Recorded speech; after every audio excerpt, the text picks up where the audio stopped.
Against the wall again, another fight I've gotta win. No one said this road was fair, but I was never scared. Every bruise and every fall only made me stand more tall. Pressure building deep inside like a fire I can't hide. I didn't come this far to break. I was born to raise the stakes. Burning desire taking me high.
goodness.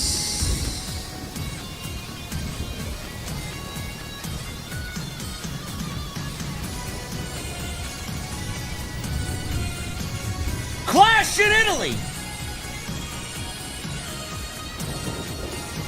A little pizza pie, a little ravioli, a little affogato.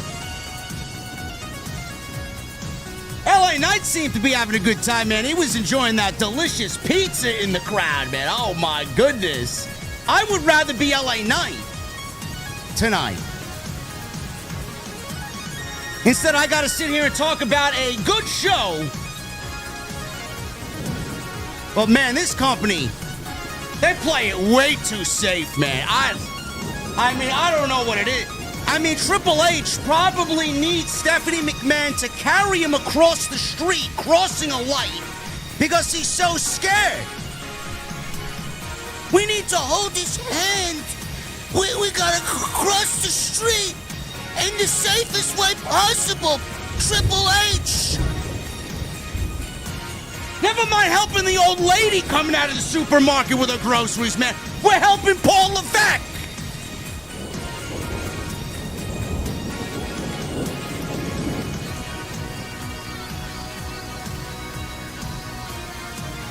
We're going to talk about this safe show and where we go next. They also released the brackets for the Queen and King of the Ring. Now, I got some questions. We're going to talk about it. It's happy hour at the venue, and we're drinking them cold on this Sunday afternoon. And I want to know one thing and one thing only. What the fuck are you guys drinking? I'll see you over there.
It also isn't about excuses. WWE has failed creatively. AEW has failed fundamentally. So why did Triple H lose the plot? Why did Tony Khan abandon everything that made AEW special? Because nobody is committed to the one thing that actually matters: long-term booking.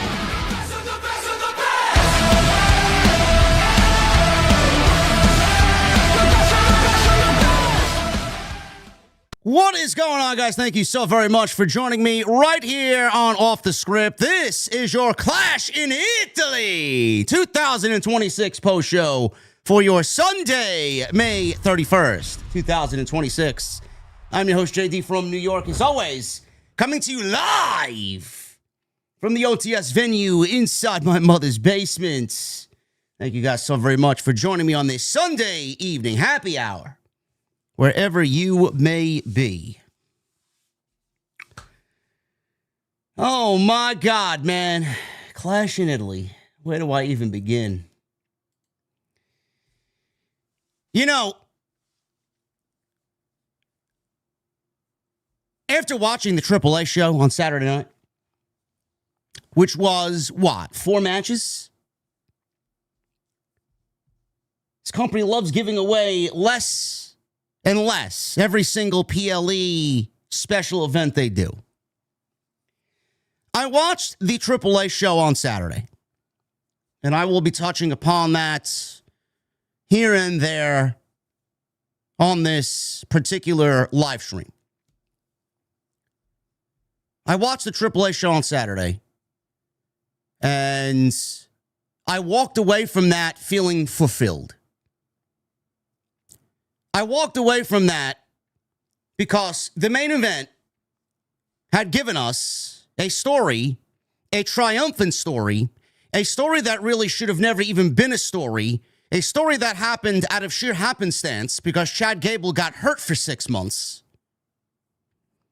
A story based on a character that was not supposed to be the main character of this entire story, a character that was played by Chad Gable, which was then played by Ludwig Kaiser, which then turned into a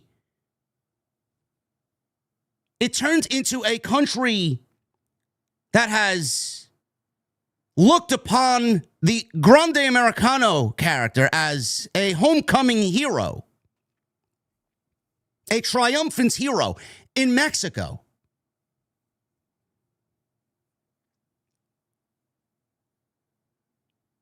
We were given that match in the main event, and they went over 30 minutes, and there wasn't 1 second. There wasn't 1 second in that match where the fans felt dissatisfied, disinterested, and they did not take their eye off what both men were doing. And at the end, we were given a payoff. At the end, we were given an outcome that had the ultimate consequence. You lose, and you must unmask. Who would be revealed as the fake El Grande Americano? They gave you a war. They gave you every ounce of blood, sweat, and tears that they had in their body. I woke up this morning and I put my first tweet out of the wrestling day. And I said, The Undertaker, Mark Calloway, who's head of creative for AAA, has turned AAA into a Mexican promotion similar to what NXT Black and Gold was. It had this ballsy, I don't give a shit, we're going to do what we need to do to put on the absolute best product, and we're going to do it through stories, characters, and we're going to have that resonate with the fan base.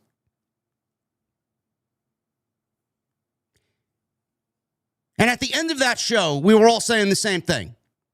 Everybody was saying the same thing. If you've been watching AAA, you know this feels like NXT Black and Gold from when Triple H used to run NXT Black and Gold. You know, that same feeling that we got after every major event, after every major takeover. We were given 5 matches with the best of the best stories, the best wrestlers. Everything that they had was the best. And they left you wanting more. They left you wanting more. They left you with what's next. They left you with, I can't wait to watch weekly television. Man, this was so epic. I can't wait to watch what comes next. I can't wait to see where this guy or this woman goes next. After every one of those shows, we were left asking, because a lot of those shows took place on major Vince McMahon pay-per-view weekends.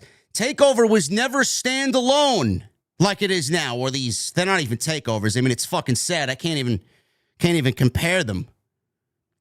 NXT PLEs, They are standalone events now. They don't accompany the main roster. Triple H and Black and Gold, every one of those takeovers was during Royal Rumble weekend, during WrestleMania weekend, during SummerSlam weekend, during Survivor Series weekend, so on and so forth. They eventually added one during Money in the Bank weekend. There was 5 or 6, give or take, takeovers for the entire year, which I don't know if you know, if you're an old school fan, that's the old pay-per-view model. There were only 4 or 5 shows per year, which is another reason what made them really special.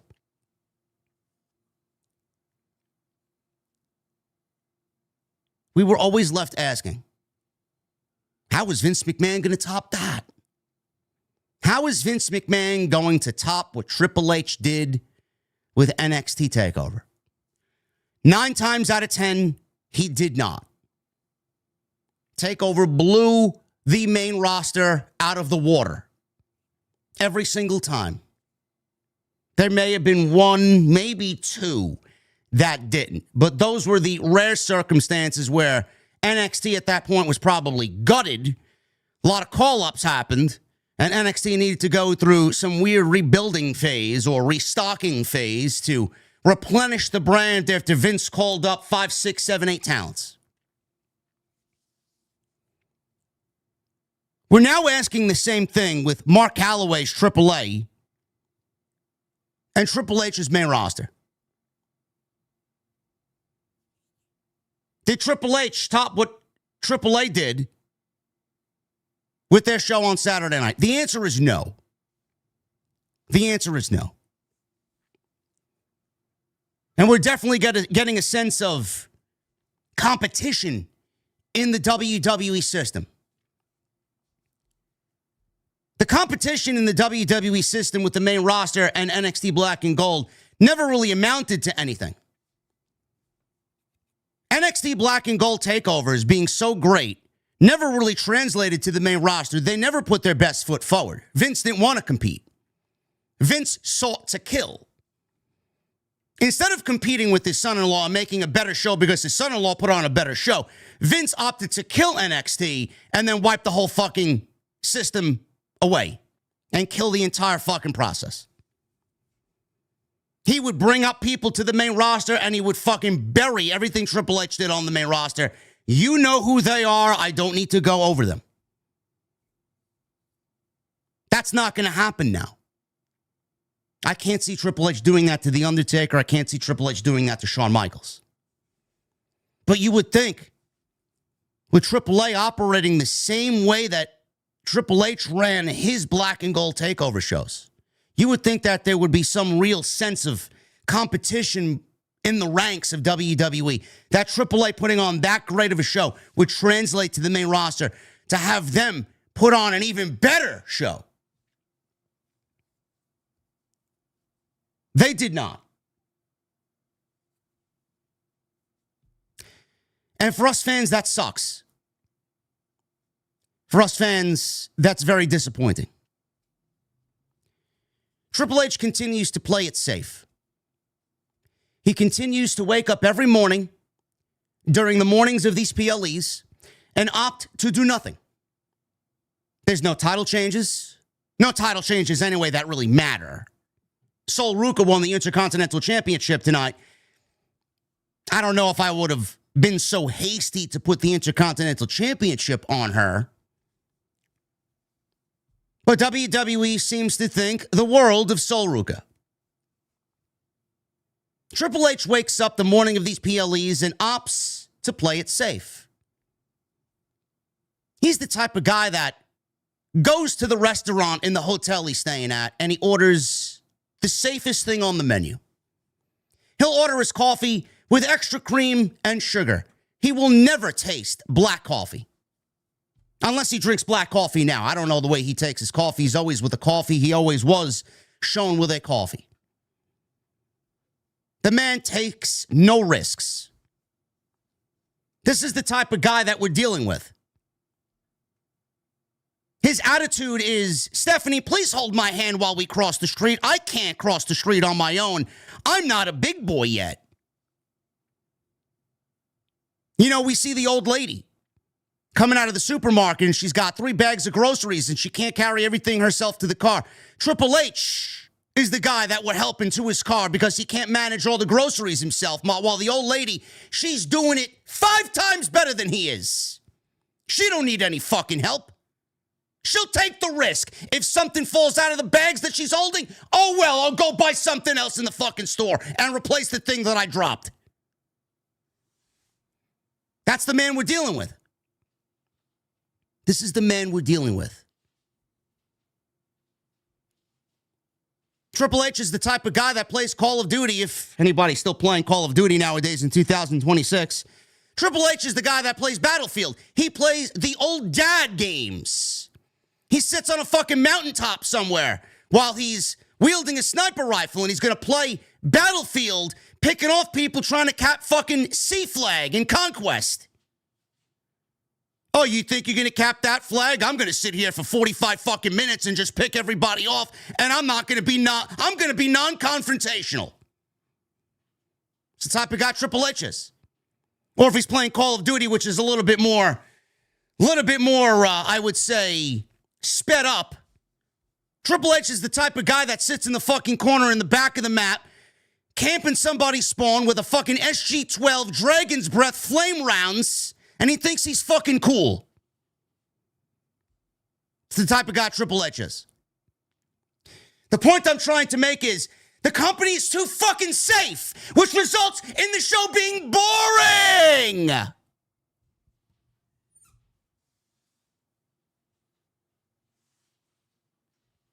Triple H never runs a yellow light. Yes, lazy booking. Triple H is the type of guy that is driving the dark horse, yet he's doing fucking 15 to 20 miles under the speed limit, and he stops at the first glimpse of a yellow light.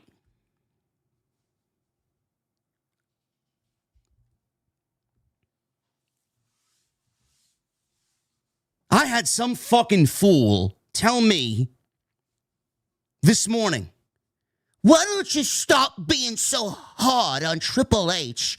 TKO micromanages everything that Triple H does. They get in his business all the time, JD. I don't know who you're listening to, but if you're listening to Fightful or The Observer or John Alba or any of these other fucking half brain dead fucking idiots, I'm going to need you to fucking go find somebody else to watch, man. They are polluting your mind worse than anybody. Triple H isn't being micromanaged. TKO isn't micromanaging Triple H. TKO isn't coming to the weekly shows and telling Triple H what to do. TKO barely even realizes that SmackDown exists. I would be shocked if they watched 5 minutes in total for the entire year of Friday Night SmackDown, not including WrestleMania season. Triple H is being micromanaged by nobody. Triple H just doesn't give a shit. He surrounded himself with the least talented fucking writers that money can buy. Triple H has surrounded himself with people who don't give a shit just as bad as he don't give a shit. And it results in these piss poor, go nowhere, unenthusiastic, leaving you fucking lifeless type of shows.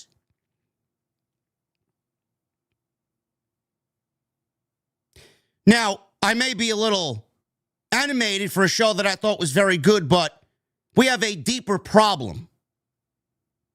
The fact that we got a good show, and I use the air quotes there, we have a deeper problem, chat. We have a deeper problem. Cody Rhodes and Gunther opened the show for the WWE Championship. Gunther, who retired AJ Styles, Bill Goldberg, and John Cena. They labeled this man the career killer. When you use that type of terminology, I would automatically deem someone that's named the career killer a pretty fucking unbeatable entity on the show. Meanwhile, Gunther he's been so minimized as of recent months, because they don't know what to fucking do with him, he's filled in, and he's basically like one of the Mario brothers. He's a plumber. In this case, he's Super Mario. Hey, it's me, Mario. This guy shows up in the Mushroom Kingdom, and he takes care of all of Bowser's sons. He tries to save the world by killing one of Bowser's sons at any given time until he gets to Bowser. He goes through the Mushroom Kingdom, he's fixing pipes, he's fucking hanging around with Toad's fucking sons. He maybe gets into it with his brother Luigi here and there, and they cook a nice meal together, and then they contemplate how they need to save Princess Peach. What I'm trying to say is that Gunther is basically a fucking plumber. He fixes all the leaky pipes. That's what they minimalized Gunther as. One moment he's on Monday Night Raw. He's wrestling Seth Rollins. He fills in for Braun Breaker because Braun Breaker can't make it back for WrestleMania in time because he's got a devastating hernia injury. So they put him in that role to wrestle Seth Rollins. Nobody really made sense of it, but let's get this guy on the show because he's too big of a guy on our brand to not feature him at WrestleMania, and Rollins is back, and we need to feature him at WrestleMania, and it would suck if he worked all this hard to get back and then not be featured on WrestleMania. So let's do that. Then they come up with some weird plan, and they then take him from Monday Night Raw, where he was on Monday Night Raw one night, and he looked at LA Knight dead in the face and basically said, I'm going to be going after the World Heavyweight Championship. What do they do with him? They move him over to Friday Night SmackDown, because on Friday Night SmackDown, Randy Orton doesn't want to show up for work. Cody Rhodes has no real opponents on Friday Night SmackDown because Friday Night SmackDown is a deplorable piece of 3-hour garbage. And Cody Rhodes has no top-tier talent on the brand to wrestle for the WWE Championship. So in comes Super Mario. It's me, Mario. Gunther shows up there on Friday Night SmackDown, and he needs to fix another leaky pipe. Let's put him into the Cody Rhodes vortex and get him a pay-per-view match against Cody Rhodes, or a series of matches against Cody Rhodes for the WWE Championship. You know what else we'll do? We'll have him fucking lose!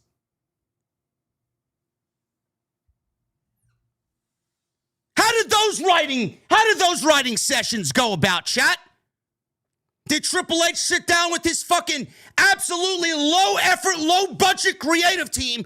What was the fucking narrative coming out of that writing room? How do we make Gunther look like a complete fucking geek? They came up with the absolute most dog shit way to beat someone that you labeled the career killer.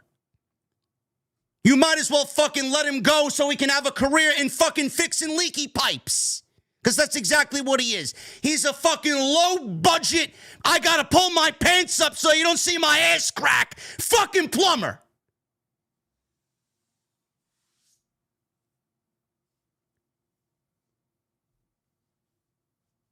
Cody Rhodes beats this guy in 12 minutes.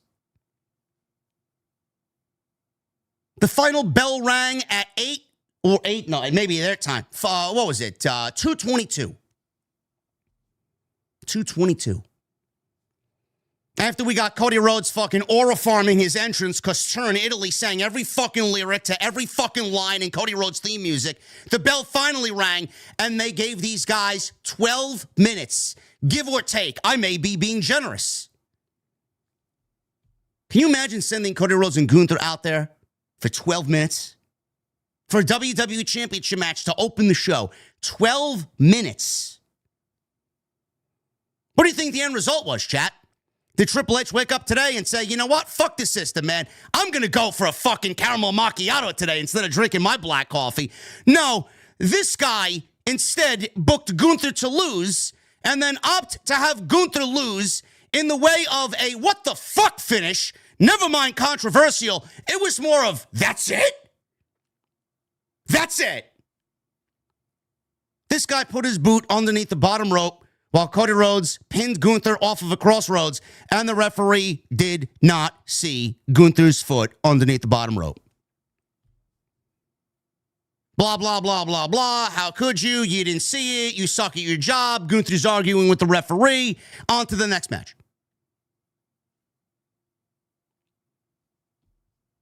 Never mind being it's-a-me, Mario. He's now belittled to being Luigi. He's the other brother. He's the other plumber brother. Never mind Mario. Shit is fucking awful. The shit is fucking awful. I don't know what it is with these people. You got two world-renowned professional wrestlers. You got Cody Rhodes, who may be, when he wants to be, when you allow him to be, one of the best storytellers in the fucking industry. And you got Gunther, who's arguably top 3 wrestlers on the fucking planet. And you give them 12 minutes? How are you going to send Rhea Ripley and Jade Cargill out there to go double that? And I got to get douche chills watching B-Fab botch her ass and miss Jade Cargill's boot on the rope. That's what you opted to give time to.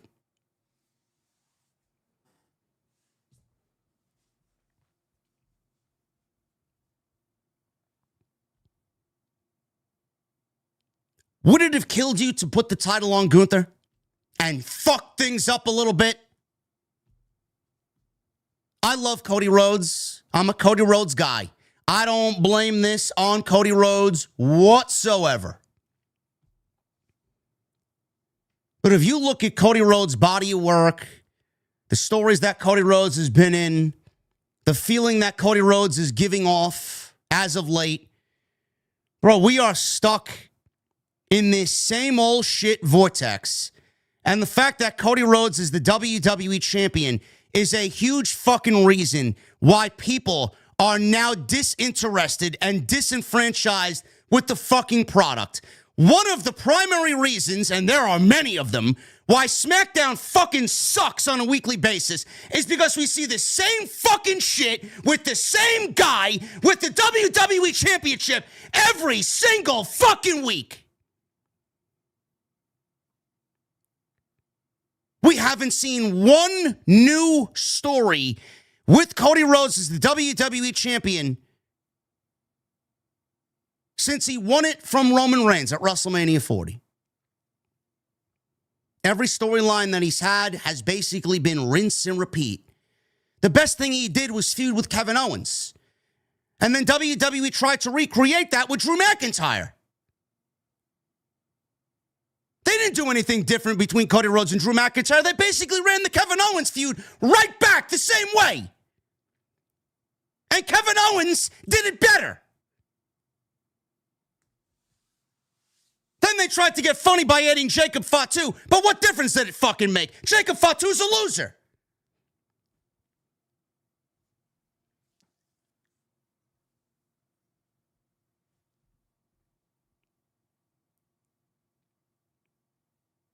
Would it have hurt for Gunther to be the WWE champion? Now what? Now what? By the way, we look at the King of the Ring tournament, which we will go over in a little bit. Gunther's not even in the King of the Ring tournament. I didn't really anticipate Gunther winning the King of the Ring tournament anyway. I still got my pick, and I'm still sticking with my pick. And no, it's not Oba Femi, who is in the tournament. The way that they ended that Cody and Gunther match tonight was fucking absolutely fucking terrible. No, you didn't pop the crowd. No, you didn't create captivating, thrilling, interesting television that creates this vibe of, man, I can't wait to watch Friday Night SmackDown to see where they go. You left everybody in turn, 13,000 deep, and everybody watching on ESPN saying the same fucking thing. That's it? What the fuck? If you think that's good creative, you should be fucking fired.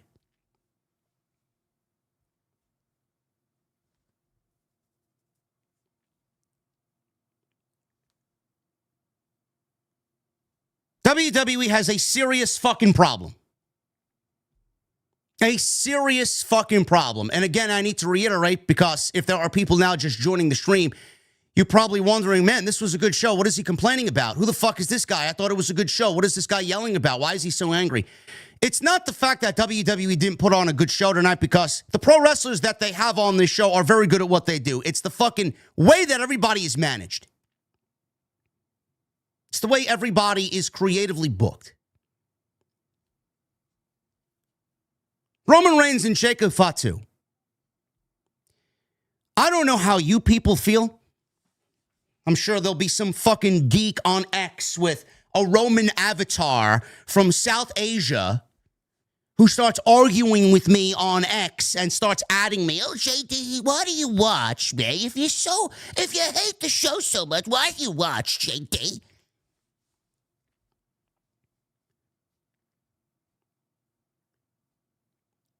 WWE has a serious fucking problem, and they don't realize how detrimental to the overall feel of the show it's starting to become. Never mind starting to become, has become.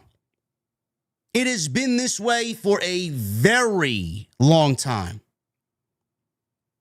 The WWE has this overlapping situation week in, week out, the same thread through all of these shows, which is Bloodline. Bro, we're done with the fucking Bloodline.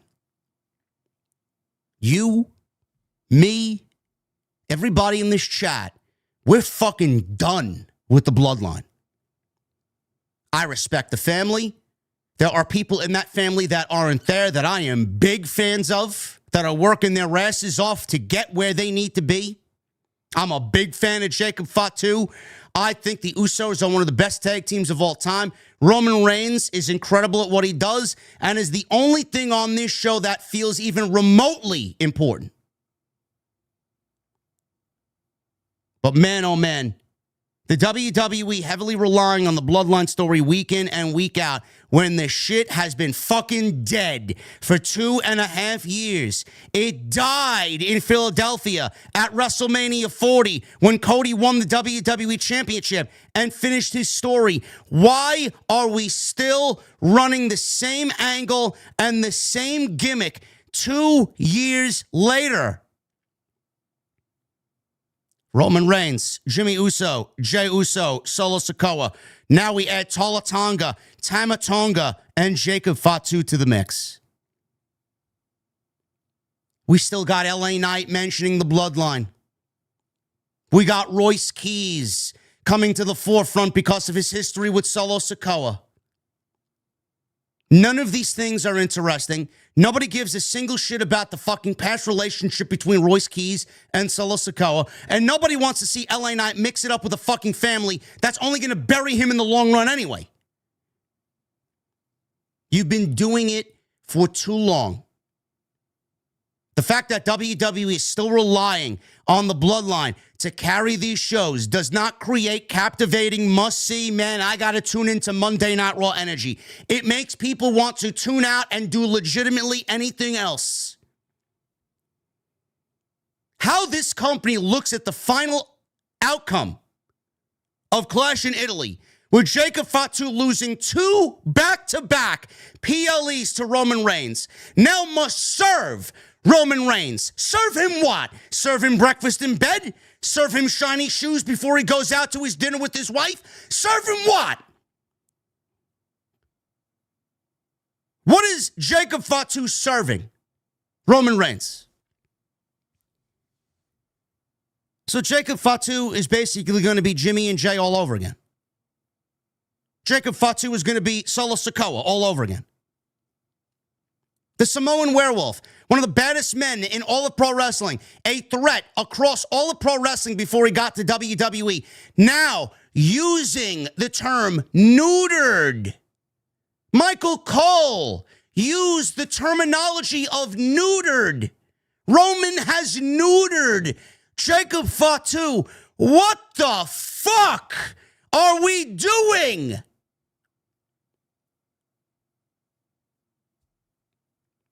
Do you think this creates must-see television going into Monday Night Raw? The same storyline that we've seen for 5 fucking years now. leaving Roman Reigns with exactly who? Who's next?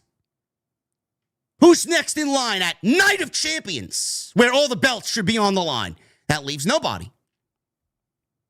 Who will he be defending the championship against next?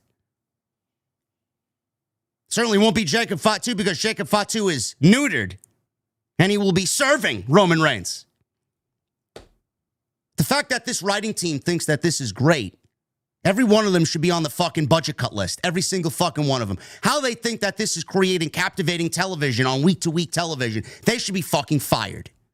The fact that you have to rely on Roman's family and the bloodline to be the overarching angle on this show, week in and week out, for years and years and years, with no real substance, with no real change, by doing as minimal as possible. Oh, let's put this Samoan through a table. Oh, let's have some family drama here. One guy gets angry at the other guy. One guy says mean words to the other guy. Jacob Fatu, yada mean! I'm gonna dog walk your ass! All gas, no brakes with it! The fact that you think that this is captivating fucking television to carry you through 52 weeks out of the fucking year, bro, you need your fucking head examined. Seriously. It's fucking downright pathetic. It's embarrassing, and the company should be fucking ashamed of themselves. You have hired people. You have hired people to basically string across stories from week-to-week television that any one of us could do. You have content creators on YouTube who have universe modes that write better storylines for video game characters across their video game WWE 2K26 universe modes that do a better job than the people that are making seven figures writing this fucking television show. I can't tell the difference between what a human being does and what an AI program like ChatGPT does. Why do we need human beings if this is the level of fucking storylines that we're being given every single week? What do these people actually do? You've hired these people to do what? I've seen nothing but the same narrative, the same dialogue, and the same storyline for 5 years now. Where is the story? What is the fucking story? Why is it taking so long for us to get where we need to be? Roman has won a title back that he called a secondary title. What do you think you're going to accomplish? What story do you think you're going to convey with him holding this title that he didn't do with the WWE title for 1,300 motherfucking days? What? What do you think he's going to do now? What?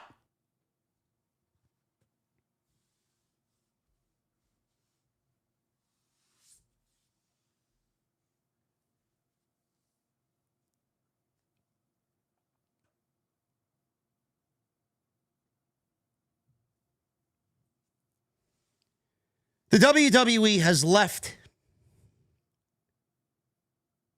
and continues to leave an empty void in everybody's hearts.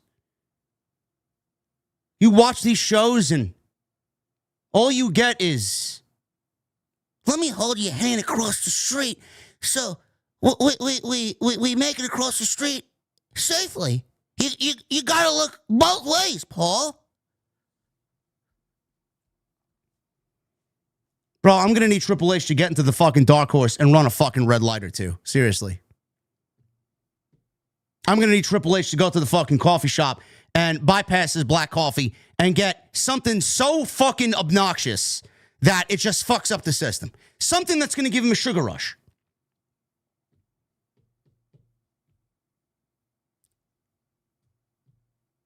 The company, I don't know what they're waiting for. I don't. When we get to WrestleMania, even shows like that, nothing happens.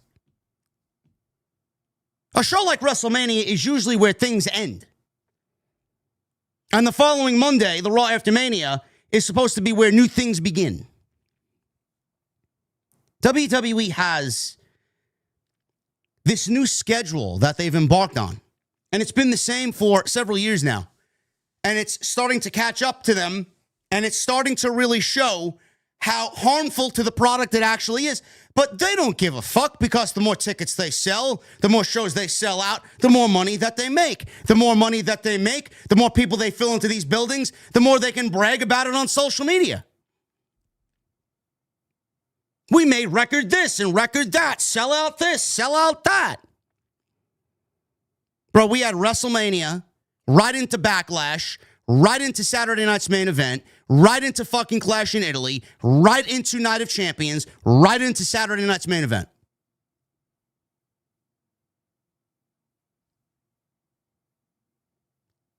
How do you expect anything to matter? How do you expect big matches to hit? How do you expect stories to be carried from one show to the next when you have to book 3 PLEs back to back to back to back to back in a span of 3 fucking weeks? There's 3 weeks in between all these shows. We come out of this show and we go right into Night of Champions. There's nothing else happening in June, which, thank God. But then the show's happening in Saudi Arabia, and we always know how shows in Saudi Arabia feel flat. And WWE's got the King of the Ring and Queen of the Ring tournament, so at least TV will mean something for the next couple of weeks. But coming out of Night of Champions, they go right into Saturday night's main event. Right into Saturday night's main event. Out of Saturday night's main event, they go right into SummerSlam. Bro, how are you supposed to let things breathe? How are you supposed to let things manifest?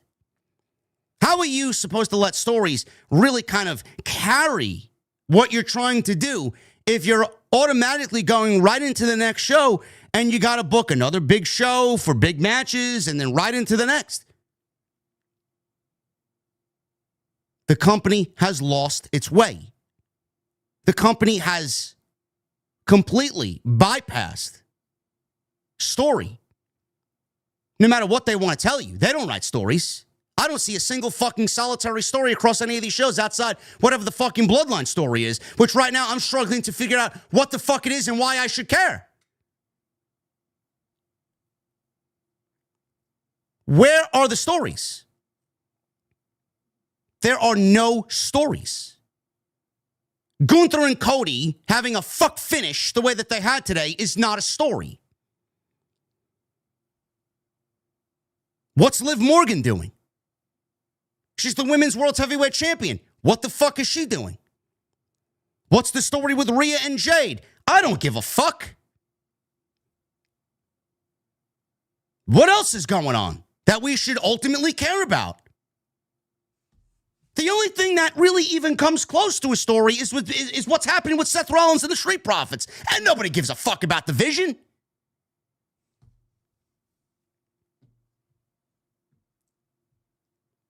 Which is what made Grande Americano versus Grande Americano that much more enjoyable.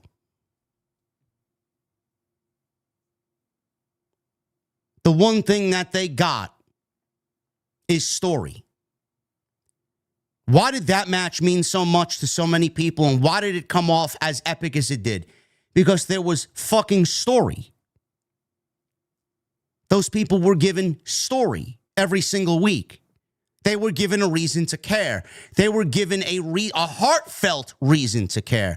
They were invested in who won and who lost. And when you have all of that working for you, the most important thing, the heart of everything there, is the story. WWE does not have that. There's nothing on this show anywhere in the 5 matches that they did that gave you that feeling. Nothing. Clash in Italy didn't have that feeling. Backlash didn't have that feeling.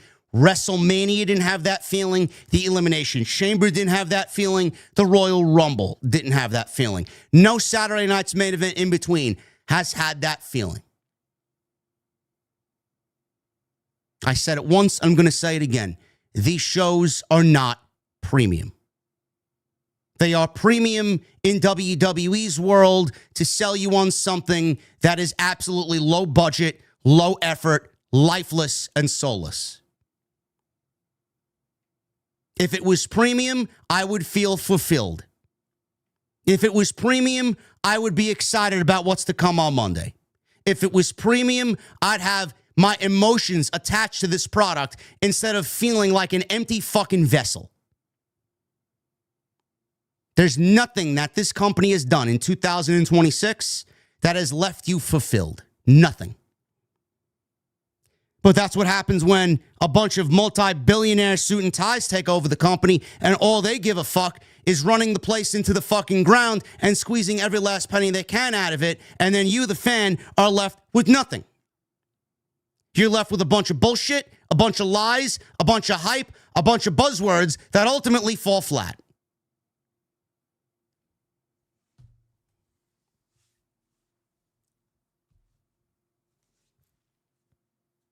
Company has a big problem. We're now 6 months into the year. We're going into June. If you don't start recognizing the problem that exists in WWE, every month that goes by, Triple H, his feet are going to get a little closer to the fire. I am going to do my part. I expect you guys to do your part as well. This shit sucks. This is not the company, this is not the WWE that we remember from only 2 years ago. There's a tangible aspect to this show that is missing. And I don't know if WWE has the talent or the care to get it back to where it needs to be. They don't care. They want to book big matches with ultimately no payoff. They want to book big matches with very little story going into it for the sake of saying, this is going to define a new era in WWE. This will change the landscape of WWE. Motherfucker, the only thing I want to change is the fucking channel on Friday night.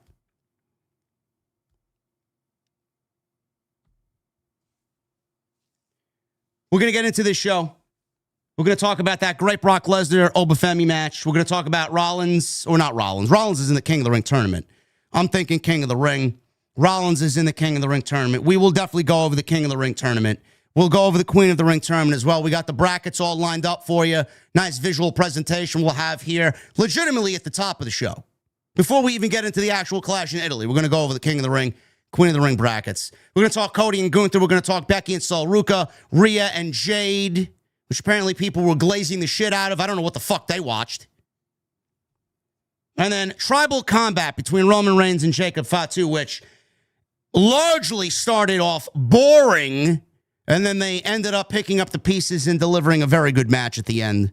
We're going to go over this. This is Clash in Italy 2026 right here on Off the Scripts. I want to thank you guys very much for joining me here on this Sunday afternoon. Stick with me. We're going to get through this very quickly. First of all, I want to say thank you guys for a great month of May.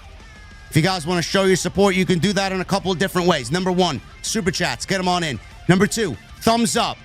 Try for 1,000 likes. We got 3,800 people in here. Thumbs it up. 1,000 likes minimum is the goal. Leave a comment down below. Every comment down below helps us out in the YouTube algorithm.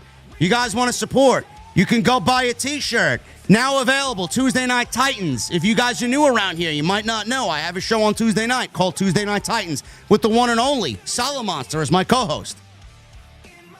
The best two-man show in the entire space, bar none. If you like what you hear over here when I'm by myself, I guarantee you, you will like what you hear over there. It's funny, it's entertaining, it's knowledgeable, we get to the point, no filter, no bullshit, and the merchandise needs to mimic that. New t-shirt now available, Tuesday Night Titans, the first of our retro line. This is a take on Metallica's Ride the Lightning. Sorry, I went through a Stranger Things phase where I binge watched the show. So I was feeling the 80s. So go and get yours today. It's now available. Fourthwall.com. Link for this bad boy is down in the description below. So please go and check that out. I would really appreciate it. Go check out all the content on the channel. There's plenty of it. And tonight we're sponsored by Blue Chew. BlueChew.com. Code JD. Get yourself some Blue Chew Gold. You buy 2 months of Blue Chew Gold, you get the third month for free.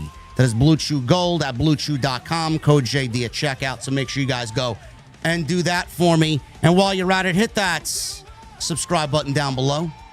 If you're new around here and you haven't subscribed, I would really appreciate it if you do. If not, thank you for being here. But hit that subscribe button down below and please turn on the bell for all notifications.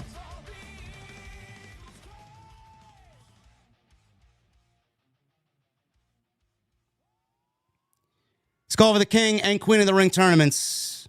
We'll start with the men. First thing that I notice here, chat, is that Triple H, once again playing it safe. This is why I said we have a fucking problem. I looked at that. I looked at this as, oh man, look, we're getting Oba Femi versus Penta. Oh man, we're getting Seth Rollins versus Javon Evans. Oh man, we're getting Braun Breaker versus Dominic Mysterio. Oh man, we're getting LA Knight versus Jey Uso. Man, that's some risky stuff right there. No, if you look a little bit closer, chat, you will realize that once again, Triple H has muddied the King and Queen of the Ring tournaments up in fatal four ways. We have 4 fatal 4 ways to determine who goes to the semifinals. Why did they do that, JD? Why did Triple H give us 4 fatal 4 ways instead of 16 men competing in the biggest tournament that WWE does all year? Why is there such a hate or dissatisfaction against WWE doing one-on-one matches where everything would feel that much more important? Did you remember what I just said? And we'll go back to that. Do you remember what I just said? Where WWE has bunched all of these shows together. We come out of WrestleMania, we go right into Backlash. Right out of Backlash, we go into Saturday night's main event. Right out of Saturday night's main event, we go into Clash in Italy. Out of Clash in Italy, we got at least 4 weeks until we get to Saudi Arabia at Night of Champions. Out of Night of Champions, we go right into Saturday night's main event at Madison Square Garden. Right out of Saturday night's main event, we go right into SummerSlam for 2 nights. There's not enough time for things to breathe. There's not enough time for WWE to do a 16-man and a 16-woman tournament because there's so many fucking shows that WWE has to put on. And the fact of the matter is, where there's 3 weeks in between all of these big shows, that leaves 3 weeks for WWE to rush a fucking tournament. And they rush the tournament, so we're left with fatal 4 ways up the asshole. It's fucking awful. It's fucking awful. It's lame. It's low effort. It's low budget. It's as lazy as they come. And this is what WWE does. This is what WWE does. In the first round on the left side, we got Penta, Oba Femi, Solo Sikoa, and poor Carmelo Hayes. Poor Carmelo Hayes. Carmelo Hayes, who absolutely, he was so enthusiastic. LA Knight was so enthusiastic. I'm going to win King of the Ring. Brothers, you ain't winning shit. And I'm a big fan of both LA Knight and Carmelo Hayes. Penta, Oba Femi, Solo Sikoa, Carmelo Hayes. Clearly, Oba Femi will win and advance to the semifinals. Hopefully he doesn't pin Penta because Penta is the Intercontinental Champion. Oba Femi advances. These are my predictions, by the way. The opposite. We got Rey Mysterio. Well, I'm going to say Rey Mysterio. I would rather Rey Mysterio, honestly. Dominic Mysterio, who's also a champion. He's the AAA Mega Champion. Braun Breaker, Trick Williams, and Damian Priest, who's a champion himself. He's the tag team champion. Trick Williams is the United States champion. Braun Breaker is advancing to the second round. I do not think Trick Williams takes the pinfall. I think Damian Priest eats the pinfall. And I think Braun Breaker advances. We are looking at, in my opinion, Oba Femi versus Braun Breaker in the semifinals of the King of the Ring tournament. That's what I'm looking at right there. You'll know why in a second. On the right side, we're looking at Ricky Saints, Tala Tonga, Javon Evans, and Seth Rollins. Poor Javon Evans, who honestly could be used in this manner to build his stock. You know, a couple of wins in a tournament for someone like Javon Evans would go a long way to making him feel like a bigger deal in the eyes of the audience. This is also why these fatal four-way first-round matches are fucking dog shit, because you're hiding someone like Javon Evans in a fatal four-way where they'll never be able to break out on their own and do what they need to do to get over in front of a live audience. A tournament is used and can be used to build someone's stock through wins. WWE and pro wrestling in general has minimalized wins, and I don't know why that is. Seth Rollins is advancing to the second round. Javon Evans is not advancing. Tala Tonga, get the fuck out of here. And Ricky Saints, give me a fucking break. Seth Rollins is advancing to the semifinals. Opposite that, we got Jey Uso, we got LA Knight, we got Royce Keys, and we got Finn Balor.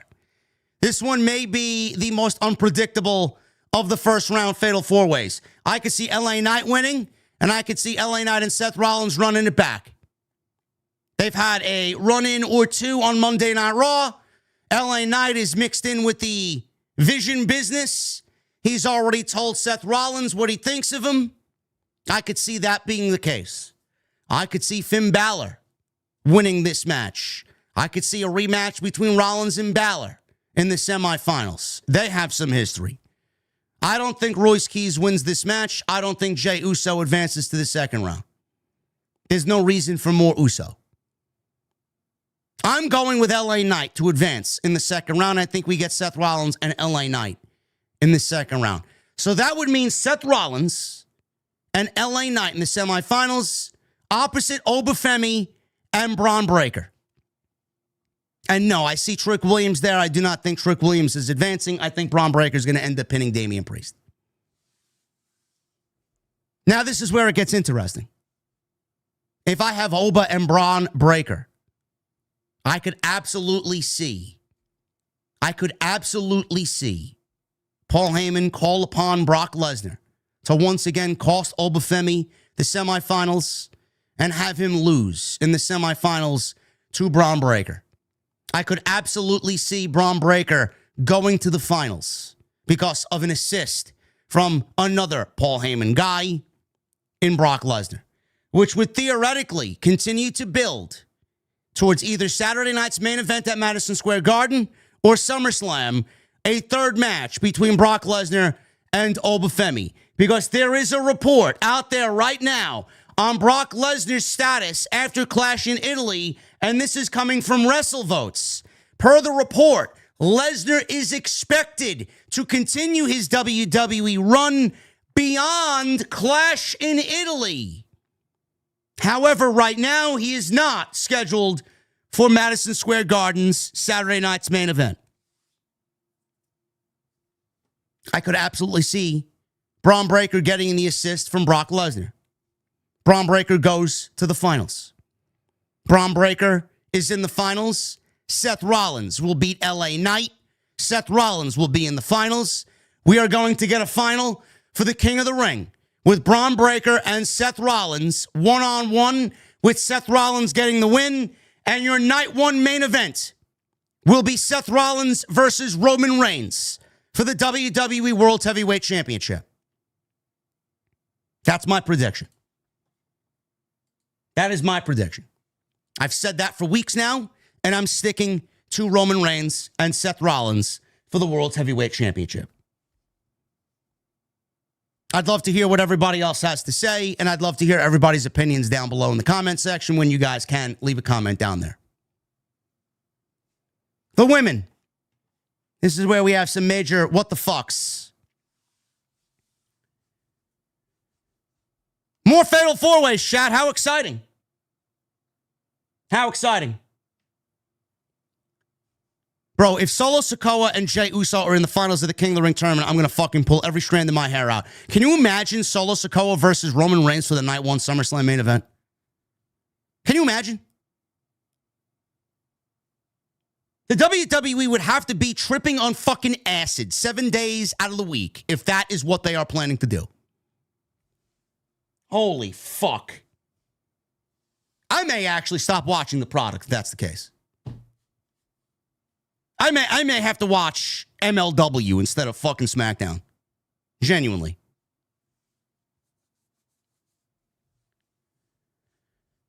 I don't really get this women's tournament. I mean, this is where WWE Creative really shows how fucking awful they are. This is how WWE Creative shows you how awful they are. We got Liv Morgan, who is the WWE Women's World Champion, in the Queen of the Ring tournament. I mean, I am rather confused here, Paul Levesque. Triple GPT? Did Chat GPT malfunction? Was this an oversight? Did it spit out names and you just hastily gave it to the writing team to post on social media? Liv Morgan, who is the Women's World Champion, in which this tournament is to produce a challenger for Liv Morgan at SummerSlam. Liv Morgan, Becky Lynch, Alexa Bliss, and Chelsea Green. If Liv Morgan wins this tournament, I guess she gets no match at SummerSlam. Maybe that's what WWE wants us to think. They got no fucking challengers lined up for her anyway on Monday night, so why not go all the way with it? If she wins the tournament, she's being used, right? And then she gets to SummerSlam and they don't have to creatively book for Liv Morgan at SummerSlam. Why is Liv Morgan in the Queen of the Ring tournament when the tournament is to produce a challenger for Liv Morgan? Is Roman Reigns in the tournament? Is Cody Rhodes in the tournament? Is Rhea Ripley in the fucking tournament? So why is Liv Morgan in the fucking Queen of the Ring tournament? She's not winning. She's not winning this match. She's not winning the tournament. Tomorrow, they are still in turn. Monday night, they are in turn. Even if this match doesn't take place tomorrow on Raw, I see Stephanie Vicaire costing Liv Morgan, and I see Stephanie Vicaire versus Liv Morgan in Saudi Arabia for Night of Champions. I'm hearing that she's due back imminently. I think WWE is set to have her come back to television. I think Stephanie Vicaire, because in storyline, Liv Morgan took out Stephanie Vicaire and injured Stephanie Vicaire. I think Stephanie versus Liv is the play, and I think Stephanie costs Liv Morgan this match. I think Becky Lynch goes on to win this match and advance to the semifinals.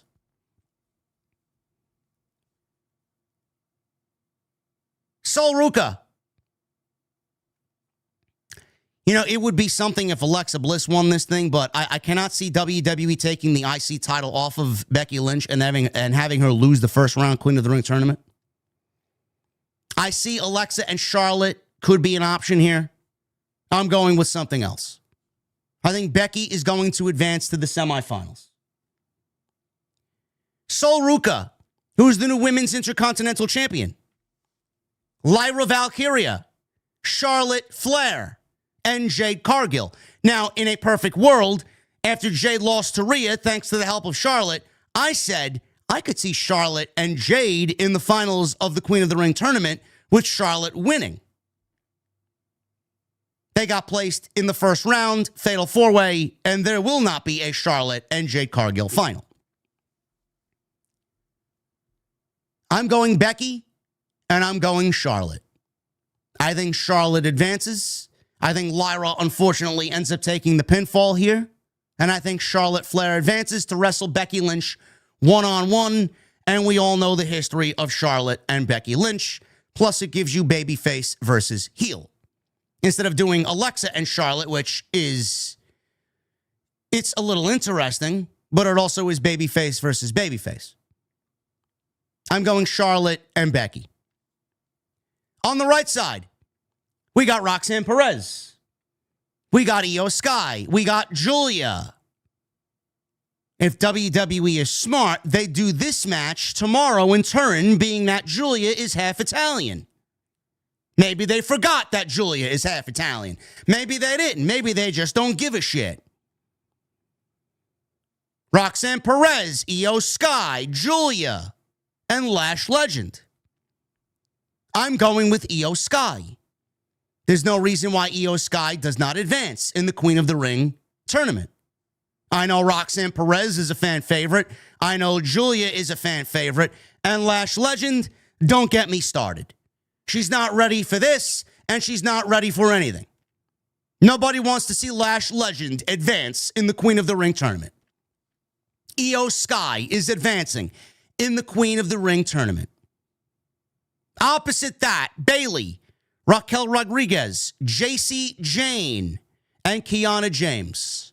JC Jane has already announced herself for the tournament. They've booked Fatal Influence incredibly strong on Friday Night SmackDown for the last 4 weeks. JC Jane will advance to the semifinals, and it will be Io Sky versus JC Jane. I think we're looking at a Charlotte Flair final. I think we're looking at a JC Jane final. And I think we're looking at Charlotte Flair winning the Queen of the Ring tournament. I think we're looking at Charlotte Flair versus Rhea Ripley at SummerSlam for the WWE Women's Championship. And I have absolutely no problem with that at all. That's what I'm going with. Some of you might disagree and may think that JC Jane wins. And I think a lot of people are going to think immediately that this is the type of thing that JC Jane needs to win completely. I don't think that's the case at all. I think if she has a good showing against these other three ladies in the first round and she beats Io in the second round, I think that is a successful tournament for JC Jane. With the way we are going, I see Charlotte and Rhea for the WWE Women's Championship, and then you can also tease an Alexa turn and turn Alexa Bliss on Charlotte, turn Alexa on both Charlotte and Rhea, turn Alexa heel, and have Charlotte versus Alexa, as I feel like that team is destined to break up sooner rather than later. Charlotte's been great as a babyface, and I feel like, I wouldn't say great, she's been less nauseating. And then Alexa is absolutely a better heel than a babyface, so I think that's the way to go. I think that's the way to go. So coming out of this King of the Ring and Queen of the Ring, I'm looking at Rollins versus Roman Reigns for the World Heavyweight Championship. Rollins gets his win back over Braun Breaker in the final. And I think Charlotte Flair and Rhea Ripley is going to be your Women's Championship match at SummerSlam. And I think Charlotte, beats JC Jane in the final. That's what I'm going with. Obviously, there are other aspects that WWE could certainly go with. They could go Roxanne Perez, and Roxanne Perez could win the tournament, and Roxanne Perez could get Liv Morgan at SummerSlam. Again, that's an option I would not mind if they actually did that. But then you got Money in the Bank coming up, and I think Roxanne Perez winning Money in the Bank is probably the best case for that. But if they want to build Roxanne winning the Queen of the Ring tournament and building Roxanne versus Liv at SummerSlam, where she ultimately beats Liv, I mean, I'm not going to hate on that. I just don't see that happening. WWE could certainly get Charlotte and Rhea at SummerSlam through other means, but I think Charlotte winning the Queen of the Ring tournament is probably the best option to get Charlotte and Rhea at SummerSlam.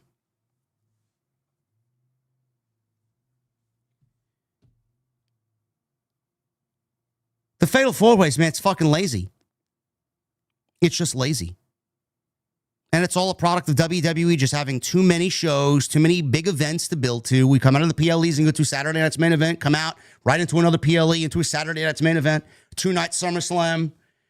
There's just so much going on that nothing is allowed to breathe. And when nothing is allowed to breathe, stories suffer. And then things don't feel as important. Things don't feel as big. Things don't feel as fulfilling as they should be. Again, that's just my opinion. Yes, notable omissions from the tournament. There's no CM Punk. There's no Jacob Fatu. There's no Drew McIntyre. None. Really curious how they're going to book CM Punk. If Seth Rollins gets Roman Reigns, I'm assuming they are going to go with CM Punk getting a World Championship match through other variables against Cody Rhodes at SummerSlam. They cannot go any longer or much longer without CM Punk on television. Clash in Italy. Overall, this was a good show. This was not a thumbs down show. I needed to highlight these problems at the top of the podcast tonight because these are big time problems. Big problems.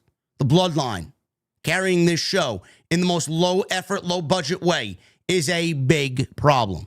The safeness that we feel watching these shows, the fact that Triple H, the man in charge, takes no risks is a big problem. The fact that they leave you without any fucks to give to watch the weekly television shows, that is a problem. The fact that nothing happens on these shows. Everything is just like, here it is, and this is it, and then it builds to nothing.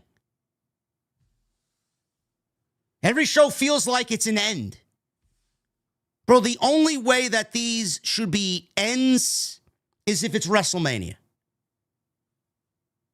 I don't understand why there's just no excitement coming out of these shows, no build, no hype going into the Monday Night Raw or Friday Night SmackDown for the following week. I don't get it. Crowd was hot. This was probably one of the best WWE crowds all year. The stage, I like the simplicity of the stage. They had those Roman columns up and down the aisleway across the stage. At least during the entrance portion when they came out of the curtain, I enjoyed those Roman Colosseums or these Roman pillars that looked very reminiscent of the stuff you'd see in Rome. I thought it was great. I thought it was a great look. Crowd was hot. The matches that we got were largely good. And we start things off with Cody Rhodes and Gunther for the WWE Championship. This aired on ESPN. They went 12 minutes. I said it at the outset. I don't understand how you give Cody Rhodes and Gunther 12 fucking minutes. 12 minutes.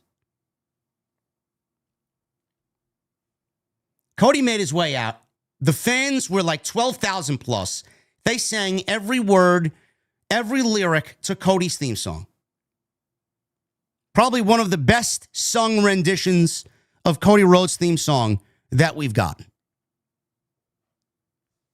By the way, someone please help me with this. Corey Graves and Michael Cole were on the call, on commentary for this show tonight. Someone please confirm with me that the show last night, AAA, it was a taped show, right? There's no way that Corey Graves called that show in Mexico, got on a flight, flew to Turin, Italy, and then called this show tonight. There's no way. Corey Graves had to at least be on location in Italy and then do play-by-play via Zoom or something. It had to be phoned in. Well, Corey was not in the building then. There's no way Corey was in the building. There's no way Corey was in the building last night. None. They called it live remotely, says Street Fighter. That's the only explanation I could come up with. They had to call it remotely. But they played it off like Corey was in Mexico, called a show, took a flight 14 hours to land in Turin, and then called a show. Bro, there's no fucking way. There's no way.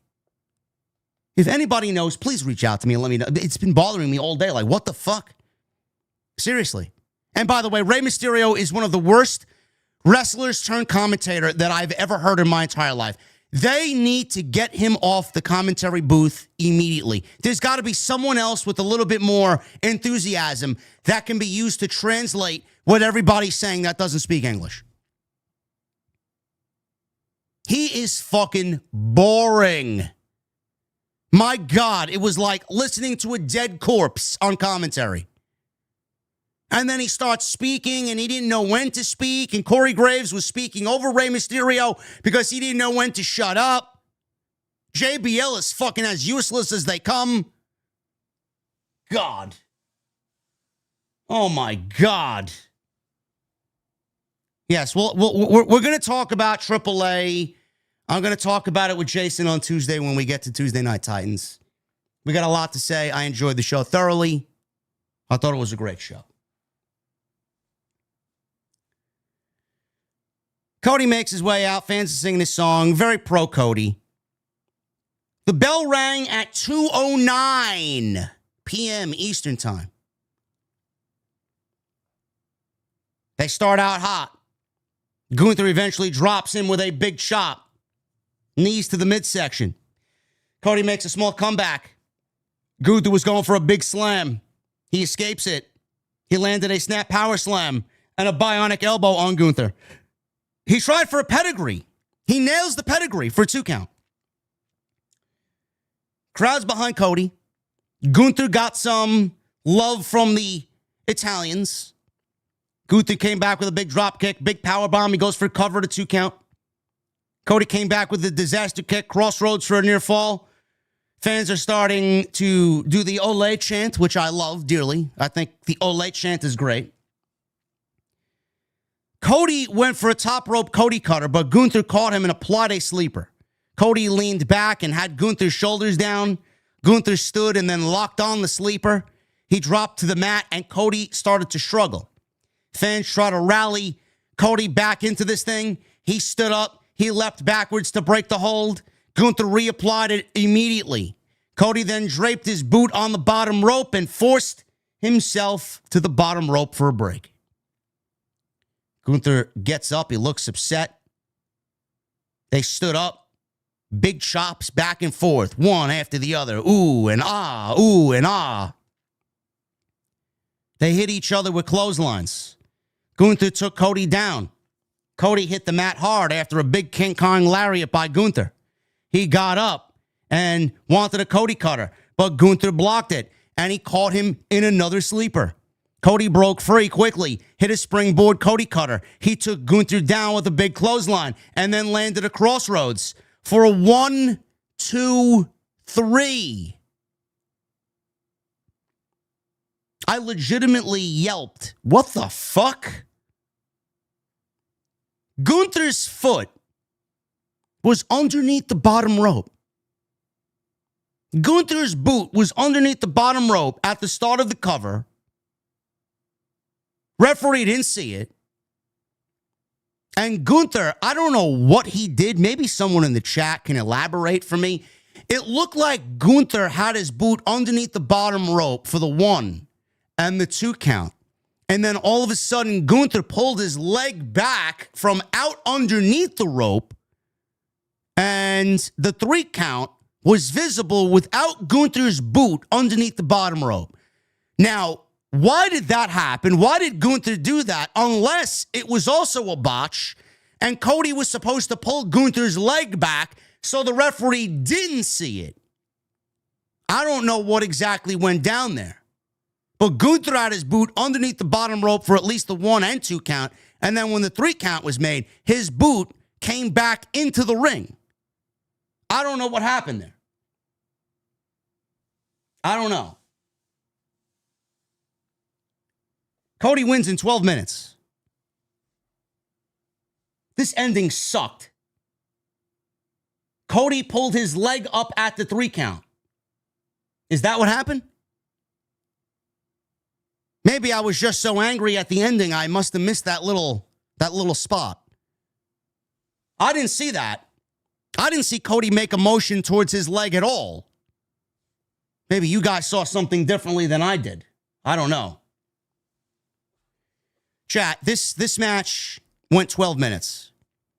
It is absolutely fucking embarrassing. It is pathetic. It's deplorable that you have Cody Rhodes, who, when you want him to be, is one of the best storytellers in the business. He may be boring to some as the WWE champion. He may be to some as the champion that nobody really wants or desires. We want to see something different. We want to see someone new. I get it. I feel for you guys 100%. I do. But let's not go over the top. When Cody wants to wrestle and when Cody wants to tell a story, he's very good at what he does, okay? And I'm just being real with you. The fact that he went 12 minutes is fucking pathetic. The fact that the WWE Championship match went 12 minutes is fucking pathetic in itself. On the opposite end, you got Gunther, who's one of the best pro wrestlers on the planet. He went 12 minutes in the opening match. Rhea and Jade, they went 17 minutes. Under absolutely no circumstances ever should a Jade Cargill match go longer than a Cody Rhodes and Gunther match. What are we doing? What are we doing? Number 2, the ending sucked. The ending sucked. WWE thinks that now Cody and Gunther is mired in controversy. That this is enough of a reason to watch Friday Night SmackDown. Brother, you got to drug me up to a point where I'm a literal fucking corpse with foam drooling from my mouth to get me to watch 3 hours of SmackDown with a smile on my face. This is not going to get people interested in watching Friday Night SmackDown. None. Gunther putting his boot underneath the rope and calling bullshit and calling fuck finish is not going to get me to watch Friday Night SmackDown with all eyes and all ears on SmackDown.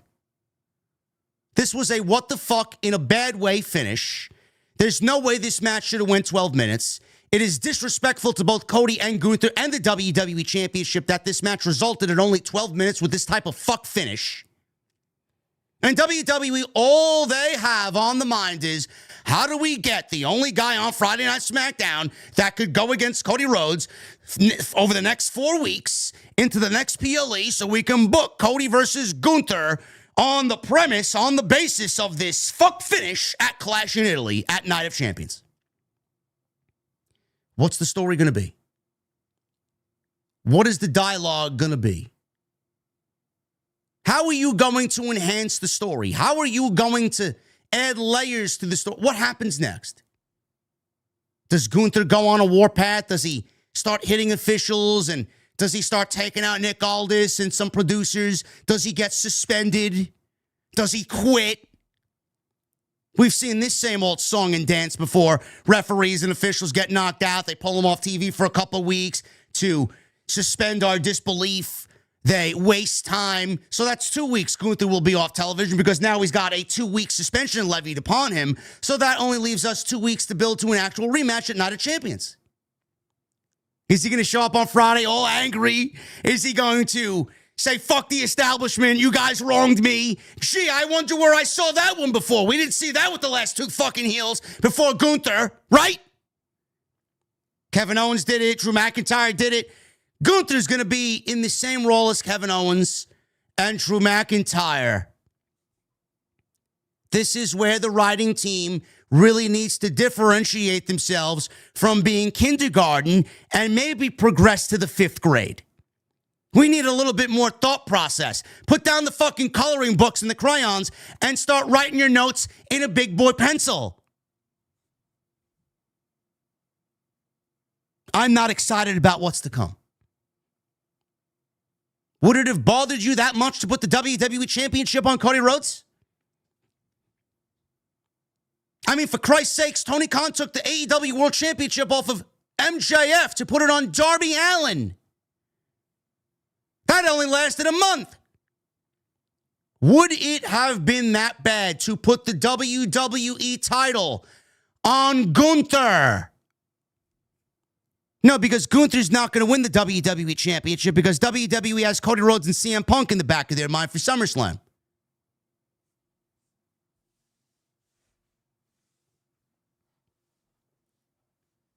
I felt like they only gave us 30 to 40% of what they're truly capable of. You know, you want people to talk about the WWE. You want people to talk about how exciting and unpredictable and fun your product is. How do you look at Cody Rhodes winning again in this fashion? Fun. Seriously. Do you look at this as fun? Because I don't. Cody Rhodes is the WWE champion, though he's the right man for the job, is fucking boring. Him winning over guys like Gunther and guys like Kevin Owens and Drew McIntyre is boring. But when the company has nothing but fucking dollar signs on the mind, they're going to keep it on their fucking money train. Instead of writing something that the fans want, they're going to give you exactly what you don't want, which results in boring, formulaic, very linear, straightforward, uncreative, lazy, low effort, low budget, I don't give a fuck Friday Night SmackDown television.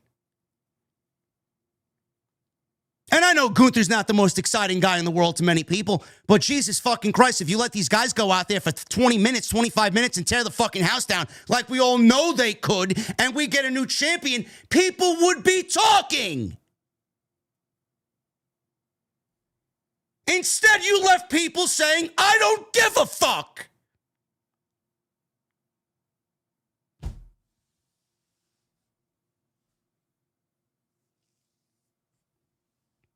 Gunther's the resident plumber who is tasked with filling in gaps where WWE needs him.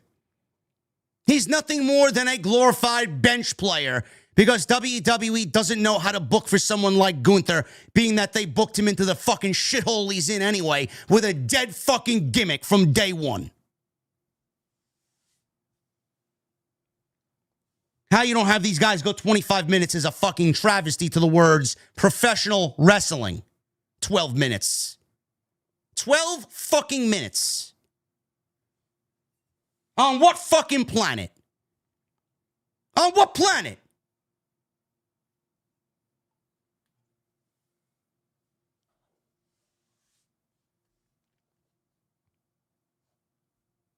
Oba Femi and Brock Lesnar. Actually, no, I got a women's championship match to talk about. I got overly excited. I'm sorry. Rhea Ripley and Jade Cargill. This is the WWE Women's Championship match. This also was the second match on the free hour on ESPN, where we only get 3 matches on the actual PLE. Really premium there, WWE. Really premium. Oh, but you gave us Brock Lesnar and Oba Femi. Oh, but you gave us Roman Reigns. Oh, but you gave us Becky Lynch. To them, they think it's premium. They base premium on the star power they gave us. I base premium on the amount of minutes I actually get for the product you give us. 3 matches is not enough. I don't look at 3 matches as being premium.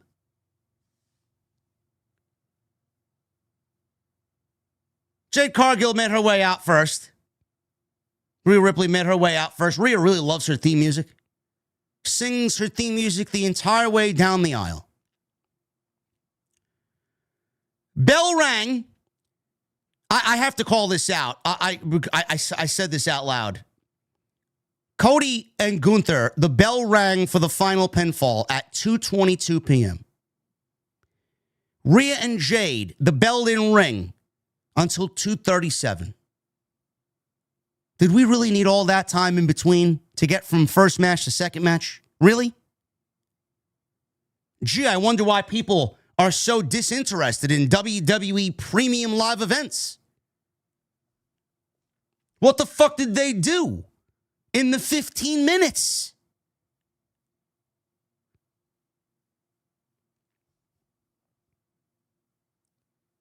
Turin was chanting, "Let's go, mommy."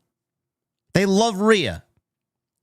Rhea kicked Jade right in the midsection at the start. Jade, she eats it, sells terribly. Slam Rhea down to the ground with a very lopsided body slam. Jade starts doing push-ups right in front of Rhea to taunt Rhea Ripley. Yes, we know. Rhea is not as strong as Jade Cargill. Thanks for letting us know that, Jade. So Jade, she starts beating Rhea up at ringside and then throws her back into the ring. On commentary, we get the obligatory, "It's been completely one-sided" comment from Michael Cole. All Jade Cargill so far. Rhea Ripley starts making a babyface comeback. She took Jade down with a drop kick. She delivers a German suplex. Jade rolled to the outside. Rhea, she dove with a flipping dive off the apron right onto Jade Cargill. We go back into the ring. Rhea landed a big top rope drop kick, which looked good. Goes for cover, only a 2 count. Jade is in the clutches of Rhea. She slips out, backdropped Rhea. Rhea then kicks Jade right in the face, and both are down for a double down. Rhea and Jade, they get back up. They touch foreheads. They stand up together. They exchange big strikes in the middle of the ring. The boo and the yeah, the boo and the yeah. So they punch themselves funny until they can punch no longer. Jade ducked a big kick by Rhea Ripley. Ripley blocked Jaded and landed a big headbutt. She then set up for a riptide. Jade back elbowed out of it. Ripley then tossed Jade down to the mat, runs at Jade with a shining wizard for a 2 count. Ripley then lifted Jade into an electric chair. Jade held on to the top rope, and they somersaulted. So there was a little bit of a struggle here to execute the next spot over the top rope. Rhea held on and slammed Jade onto the edge of the apron. Ripley scored a 2 count back in the ring off of this move. She then sets up for riptide. Jade countered with a Jaded attempt.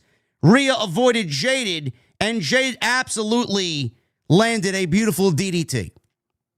This was the best spot that Jade did in the entire match.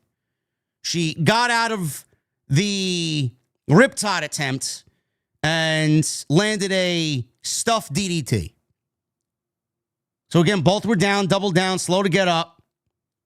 Jade landed a big sit-out powerbomb. I don't know if it was a Blue Thunder bomb. They called it a Blue Thunder bomb. I don't think it was a Blue Thunder bomb. It was more of a one-arm sit-out powerbomb. So she got that, landed that for a 2 count. So Ripley, she's on the top rope with Jade. Little bit of a fight on the top rope. Ripley gave Jade a top rope German suplex. She goes for cover off this spot, only gets a 2 count. And both were down again and slow to get up. So that's the third time that both were down and they were slow to get up. There was a lot of waiting. A lot of waiting for Jade to get back up. A lot of dead time so that Jade didn't have to overexert herself because she could only do so much. Out comes B-Fab and Michin. They come out to no music because they are nothing more than lackeys for Jade Cargill, the not-so-baddies. So Rhea Ripley looked at them. Jade caught her with a pump kick. Rhea Ripley came right back and stomped Jade in the midsection. She landed a very half-assed riptide. It almost felt like Jade kind of sandbagged her. Or maybe she didn't get it fully applied, and it was definitely a half-assed riptide. So Rhea, she slams Jade down with the riptide. And it's not happening in the center of the ring. They clearly positioned this to be near the ropes because there was a spot to come next that was going to be near the ropes. So she landed riptide near the ropes. Stupid, because Rhea Ripley's smarter than that. I don't understand this spot. It makes the performer look fucking stupid. Like, do it in the middle of the ring. Why are you doing your finishing move near the ropes, which is going to lend Jade an assist to get out of your finishing move? I don't understand it. So she landed riptide. She hooks the leg. She hooks the inside leg which leaves Jade's outside leg to land on the bottom rope. So, B-Fab is on the outside. She takes Jade's leg and somehow misses Jade's leg. She was supposed to take, I don't know if this was a mistimed spot. I don't know if she blanked out for a second or two. I don't know what the fuck. I don't know if Jade was at fault here and moving her leg around when she shouldn't have been moving her leg.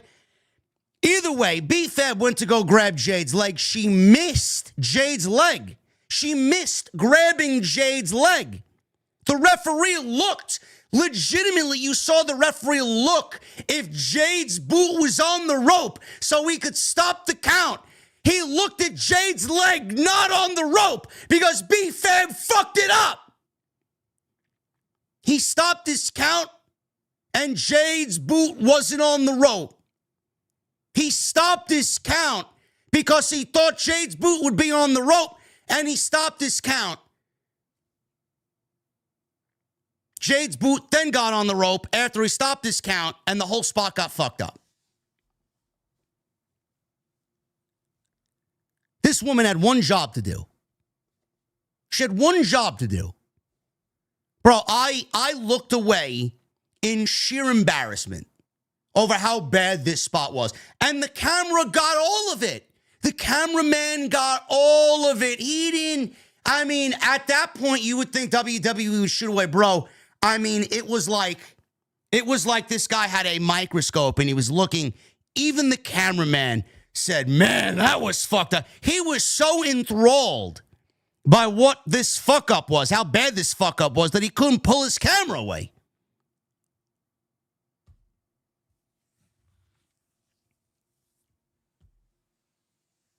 Jade was moving her legs, says Caden in the chat.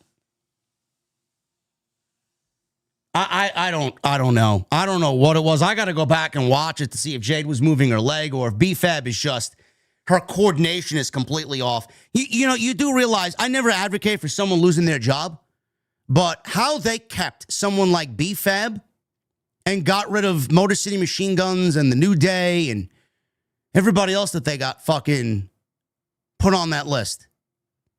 Bro, this is a grounds for like, all right, I'm gonna put that one down on the list when we got to come to next year's budget cuts. We know who's at the top of the list there.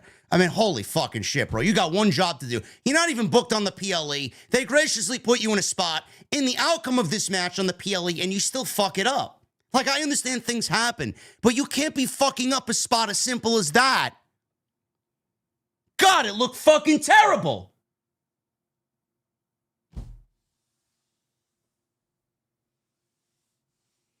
Fire Kyrie Sane, but keep B-Fab. Make it make sense. Ridiculous. So, after this obviously terrible botch, the announcers had to pretend B-Fab actually put Jade's leg on the bottom rope, which was even worse.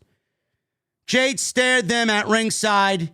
Charlotte shows up, leapt off the ringside barricade onto B-Fab as Michin and Rhea Ripley smiled. Or, she leapt onto B-Fab and Michin as Rhea Ripley smiled that she finally got help out there. She threw B-Fab into the ring post. She took a nasty bump off the steel post. Jade caught Rhea Ripley with a big pump kick. And jaded, but Charlotte then put Rhea's boot on the bottom rope to interrupt the count. She showed B-Fab how it's done. So the spot that B-Fab wanted to do with Jade, they did Charlotte to Rhea. So basically the same thing. And again, making Jade look fucking stupid because she delivered Jaded near the ropes instead of doing it in the middle of the ring, which gives the assist to the bottom rope because at that point you're just asking for the pinfall to be broken up.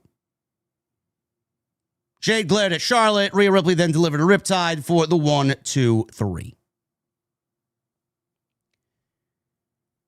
A lot of people on social media, I saw everybody from O'Shea Jackson to Solid Monster to several others, said that this was Jade Cargill's best match, probably the best match of her career. Bro, I don't know what people were watching. I don't know what they were watching. There was a moment in this match where And Jade's selling is just downright offensive. It is so bad. Like, I don't know why her selling is so bad. It just looks so fucking fake. None of it comes off as natural. There was a spot on the outside where you could clearly see she didn't know what the fuck she wanted to do. She was talking to Rhea. She was asking what's coming next. Jade wrestles like she's memorizing a script. She dances about. She wrestles like she's struggling to remember what comes next. This is how Jade wrestles. Especially when she's in there with somebody as seasoned as Rhea Ripley. She's got to remember what comes next. None of it comes natural. Jade is never going to be in a position to call a match on her own in the middle of that ring. She's got to rely on everyone else. And her selling is terrible. Do I think this was better than her WrestleMania match? I do not. Was the crowd better? Sure. I mean, that's not even a fair comparison. Las Vegas to Turin, Italy. Las Vegas, who got its second year in a row WrestleMania, or Turin, Italy, where they've never had a PLE period. The bones, the meat and potatoes of the match at WrestleMania was better than what we got here. This one went longer. I don't know why we need 17 minutes of a Jade Cargill match. I guess she's got to learn one way or another. How this match went longer than Cody and Gunther is an anomaly in itself. Jade should never be going 17 minutes. Never. I don't give a fuck who she's in there with. To me, this was not better than the WrestleMania match. This was not better than the WrestleMania match. The WrestleMania match, I didn't really see her mess up at all. I felt like she was focused. She was in the zone. She came out. She did what she had to do. It was the biggest stage of her career, and she killed it. Jade shows up when she wants to show up. She doesn't work when she doesn't want to work. And tonight, I don't really feel like she put on a good performance. But everybody's so blinded by Jade Cargill and her fancy ring attire and her big muscles and the fact that she's in there with Rhea Ripley. I didn't notice anything today that I didn't see at WrestleMania. That's just my opinion. You got a fucking problem with it? Go listen to somebody else. I gave this woman the props that she deserved at WrestleMania. Tonight, I'm not. We need to move on from Jade Cargill and the Women's Championship. We don't need to go back to that. We've been there, done that. She's not winning Queen of the Ring. Charlotte and Rhea is the match. We need Charlotte and Rhea at SummerSlam or something else with Rhea at SummerSlam.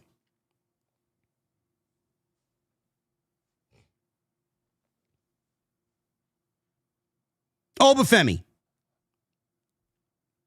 One-on-one with Brock Lesnar.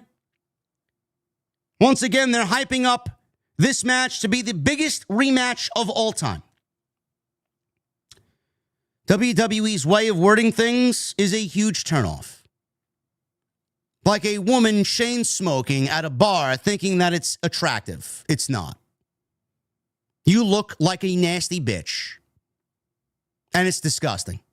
I hope you know with every cigarette you smoke, you're disintegrating 7 years off your life. This was not the biggest rematch of all time. At all.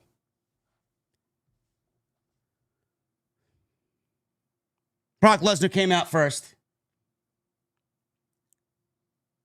Turin was singing his theme song.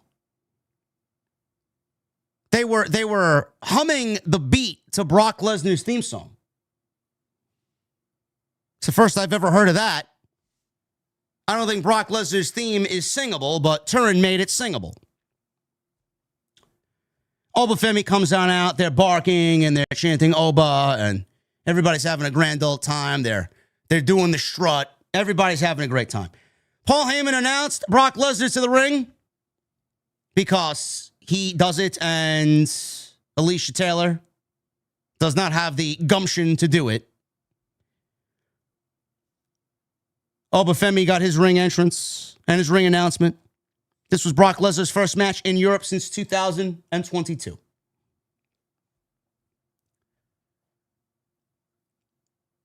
Brock jumped Oba before the bell. He hit an F5. He hits a second F5. Oba was slow to recover. A third F5. A fourth F5. He went for a cover, did Brock. Oba kicks out at 2. So to start this match, Oba got jumped. He ate 4 F5s, and he kicked out at 4 F5s. Heyman's on the outside, banging on the mat, yelling for the Kimura lock. Brock Lesnar locks in the Kimura lock and applies it deep in the middle of the ring with nowhere for Oba to go.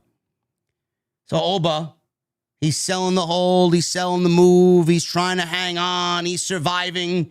He eventually gets up on his feet with Lesnar still having the Kimura lock applied, and he eventually powered Brock Lesnar down while he had the Kimura locked in with a big spine buster. Lesnar gets up after Oba's still selling the effects of the Kimura lock. Lesnar tried for the Kimura again. Oba Femi escaped by driving Lesnar into the turnbuckles. He went for a choke slam, but he could not. Lesnar escaped. A fifth F5. Lesnar goes for a cover off the fifth F5. Oba Femi kicks out at 2. Lesnar went for a sixth F5. Oba Femi escaped. He got Lesnar with a chokeslam.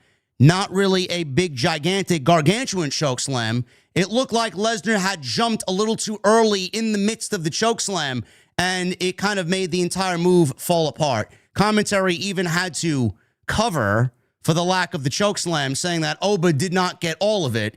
And when they say he did not get all of it or she did not get all of it, it's usually a cover-up for she or he fucked up.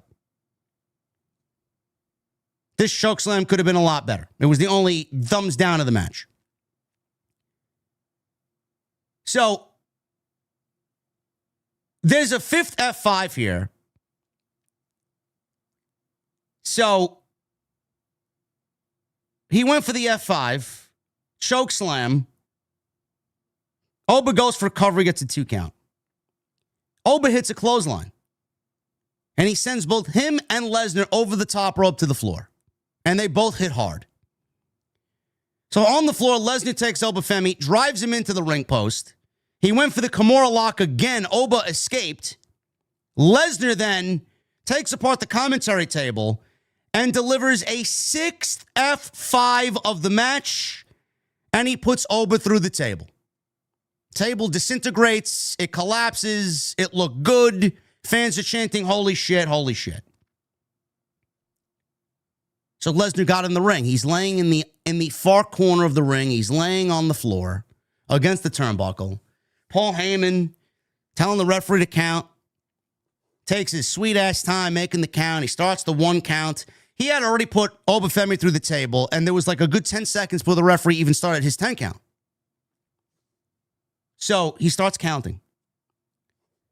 All of a sudden, Oba gets up as if nothing ever happened.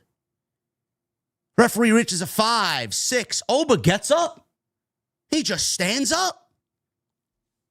He gets into the ring. Lesnar can't believe it. Femi came at Brock as Brock stood up in the corner that he was sitting in.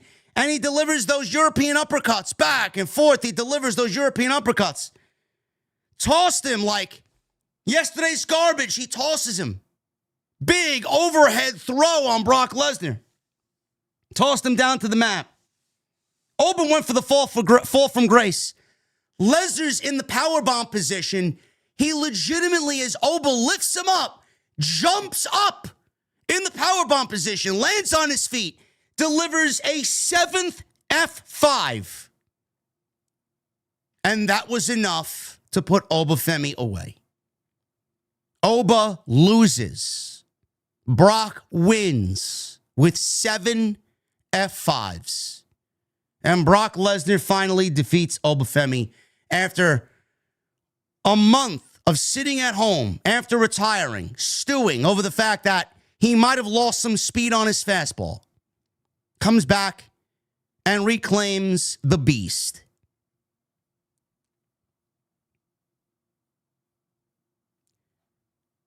I know this is going to be a very subjective thing.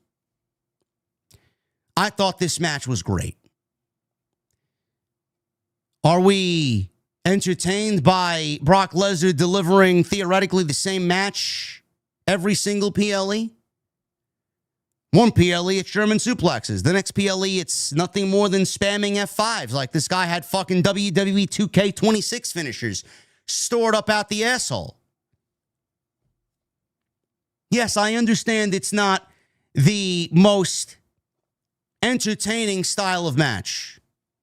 I understand that it's not the most creative way to book a pro wrestling match. WWE's job was very simple. Brock needs to win, but how do we make Oba Femi look like an absolute fucking monster? Oh, I know how we do that. Let's have Brock deliver 6 F5s, and the 7th one will do Oba Femi in. Oba kicked out of 6 F5s. He survived, I should say. That's a better way to put it. Survived 6 F5s. And then Brock survived Oba by beating him with a 7th. Oba losing is good. He lost to Brock. That's number one. Oba having this undefeated streak and him going undefeated does nothing but book WWE into creative corner that you don't want to be in. It's going to get more difficult from here on out if you have Oba undefeated. It all becomes about who's he going to lose to? Who's going to be the one to end Oba Femi? The fact that he lost is good. The fact that he lost now gets us a series tied at 1. A loss now gets us a 3rd match, whether WWE wants to wait till SummerSlam or they want to bust their load at Madison Square Garden. They have the opportunity to do that. I don't mind Brock Lesnar beating Oba. They got Oba over after 7 F5s. Brock gets his win back. We tied things up at 1-1, and we now move on to SummerSlam, where the match is going to take place again. And like I said before, Braun Breaker and Oba Femi will be in the semifinals of the King of the Ring tournament, where I do think that Paul Heyman will call upon Brock Lesnar to once again take out Oba Femi, which will then leave it in the WWE's hands on where the next match takes place, whether they want to do it at Madison Square Garden for Saturday night's main event because they need a big match there because it's MSG, or we do something along the lines of Braun Breaker and Oba Femi versus, or Braun Breaker and Brock Lesnar versus Oba Femi and someone else in a tag team, or Seth Rollins. Seth Rollins and Oba Femi versus Braun Breaker and Brock Lesnar in the main event of Saturday night's main event. Then we get that being the bridge to SummerSlam, where we can get Oba versus Brock 3. And Oba can finally retire Brock Lesnar. I thought this was better than the WrestleMania match. I thought this was the better match, period. This might have been the best thing on the entire show, quite honestly. They work incredibly well together. And the fans eat this shit up. I thought this was excellent. WWE, the one thing that they've gotten right all year is this feud between Brock Lesnar and Oba Femi. I thought this was excellent. You don't need to overthink it. WWE is going to need a big match for Saturday night's main event at Madison Square Garden. Braun Breaker and Seth Rollins, this is my prediction only. I could be wrong. I've been wrong in the past. Braun Breaker and Seth Rollins will be the final of the King of the Ring. Braun Breaker is going to get in because Brock Lesnar is going to help Braun Breaker because of the affiliation with Paul Heyman. You want a major match for Saturday night's main event, you want to include Brock, you want to include Oba. Have Oba team with Seth against Braun Breaker and Brock Lesnar. I mean, it books itself. It makes things cohesive. It takes you from one show to the next show. And then it gets you Brock Lesnar and Oba Femi 3 at SummerSlam week where we can end this. And Oba can finally move on to bigger and better things. It's not that difficult to see play out.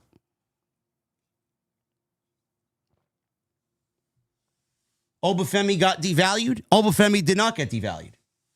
If you thought Oba Femi got devalued, You're watching a completely different program than the rest of us. The man survived 6 F5s, one of them through a table. The look on Brock Lesnar's face after Oba Femi survived 6 F5s tells the entire story. The look on Brock Lesnar's face tells you that Oba is a star. How else would you have booked it? If Oba Femi wins, there's no need for a third match. Brock Lesnar won, and now it gets us a third match. It is not that difficult. Please do not be that stupid. Oba Femi will show up on Monday Night Raw, and it will be as if nothing happened. People will still chant Oba. People will be doing the strut with him. People will still be barking. He is unaffected by tonight's loss.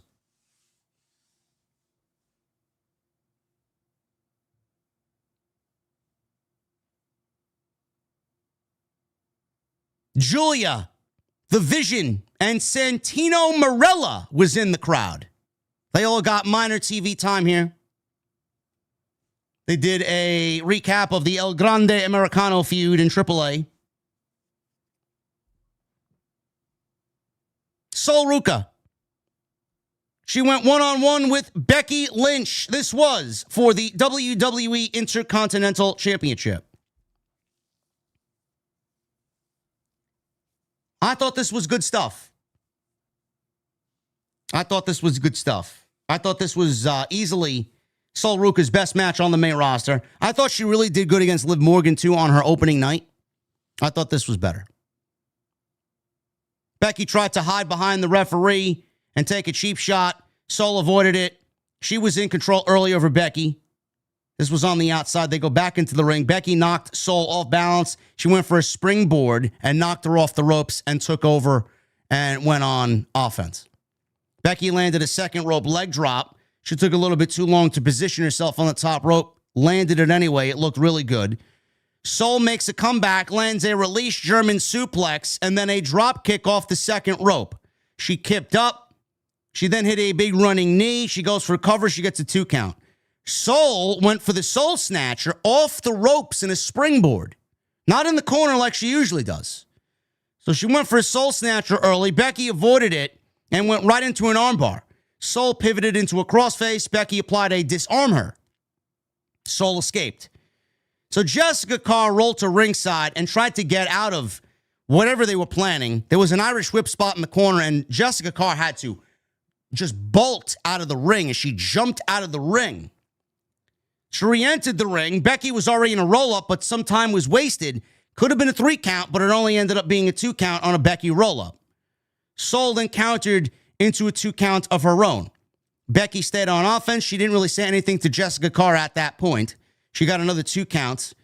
And Jessica Carr and Becky Lynch start getting in each other's face. And this has been an ongoing feud between Jessica Carr and Becky Lynch. Seemingly a feud that has no payoff because they've done nothing with it. Sol Ruca counted a manhandle slam and drop-kicked Becky into the corner. Sol leapt off the top rope and face-planted Becky with an X-Factor for a 2 count. So she climbs to the top rope. Becky held on to Jessica Carr's arm. She grabs the referee's arm. So Sol's on the top rope here looking for something. Jessica Carr gets out of this armbar by Becky Lynch, and the momentum of pulling herself away from Becky Lynch propelled her into the ropes, and she knocked Sol Ruca off the top rope. So Becky superplexed Sol off the top rope, sets up for DDT. Sol gets out of it, and she super kicked Becky. Both women are down, double down, and they were slow to get up. So Becky rolled to ringside. Sol kipped up and ran a cartwheel move over the top rope. Now, I don't know what the fuck this was. I've seen her do this hundreds of times, and she nailed it perfectly. So she does this fucking handstand, handspring, cartwheel, fucking whatever she does over the top rope, showing you some of her gymnastics background. Bro, I don't know what happened here. I don't know if she grazed the top rope upon going over the top rope. Man, she almost came down on the apron and nearly killed herself. She jumped a little too late, or maybe a little too early in this case, and she didn't get enough distance between herself and the outside. She might have jumped early and then she undershot it instead of waiting just a little bit and then overshooting and it landing on Becky. She came down and it almost looked catastrophic. So even Corey Graves said that it could have been a lot worse and it could have ended a lot worse for Sol Ruca. So Becky took the bump anyway, even though it looked a little off. Very sloppy. Becky gave Sol a manhandle slam. Sol Ruca was coming into the ring. She eats that. Ruca blocked what looked to be Becky going for her own version of Soul Snatcher. Sol gave Becky a manhandle slam. She goes for a cover. She gets a 2 count. So they tried to trade finishers, but Becky, I don't even think she's capable of doing a Soul Snatcher, but Sol Ruca hit Becky with a manhandle slam.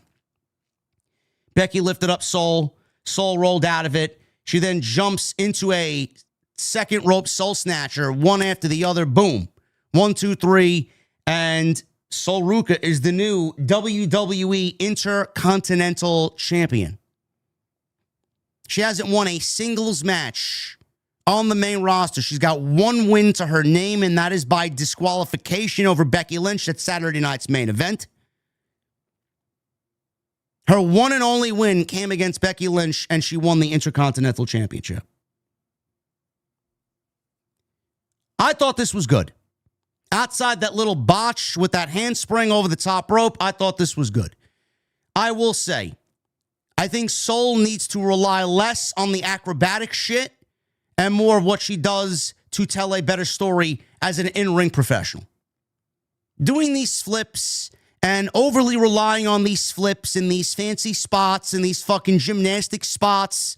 Bro, we see this way too much, too many of these same spots across both shows, AEW and WWE. We don't need to heavily rely on shit like this. We don't. I would not be relying on this type of stuff. I would substitute something like that for something else that has maybe far greater impact. I mean, it looks good, and what does it do? What does it do? It does nothing. You do it for the flashy pop and the social media impressions, and you do it for the fucking pop of the crowd. That's it. It does nothing as far as an offensive maneuver. It looks ridiculous. Yet you could end your career, and you make yourself look worse off for it in the end when it goes fucking wrong. She needs to rely less on this type of shit and more on what matters. Impactful big moves in the ring that have meaning and that tell a story. We already got the Soul Snatcher, and we fucked that up how many times already? We don't need to add any more of these fucking high flippy spots where things like this get fucked up on top of what she's already fucked up. Now, there are some growing pains on the main roster. We see that visibly. You know WWE's highest fuck on her. It's the reason why they gave her the IC title. But I think Becky now dropping the IC title to AJ Lee and dropping the IC title to Sol Ruca, I think we need to be done with Becky Lynch chasing the IC title. She's already a multi-time IC champion. What, it was 4 times now? Bro, this title was created, what, a year and a half ago? We don't need Becky Lynch and the IC title anymore. We need Becky Lynch in the main event scene. We need Becky Lynch going for the Women's World Championship where she's needed. She's done all she could do. She helped Lyra to an extent. She was there welcoming AJ Lee back and giving AJ Lee decent matches upon her return. She's now helped Sol Ruca. What else do you need Becky Lynch to do for the Intercontinental Championship? Her name has been attached to that championship since its inception.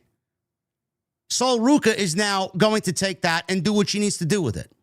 Becky needs to go be wrestling the Liv Morgans and the Charlotte Flairs and the Rhea Ripleys and the Stephanie Vickers and the Roxanne Perez's of WWE.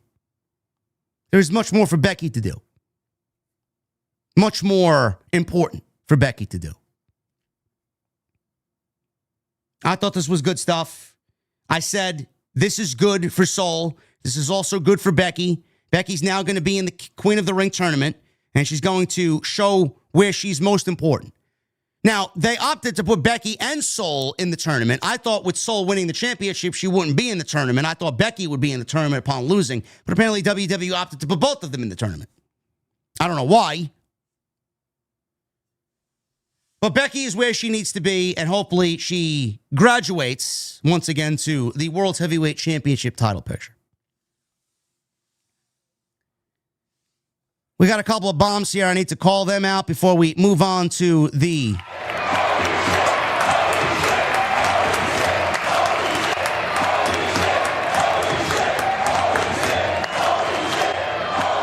You guys are showing some great support here tonight, man. Look at this guy. We got Inverted.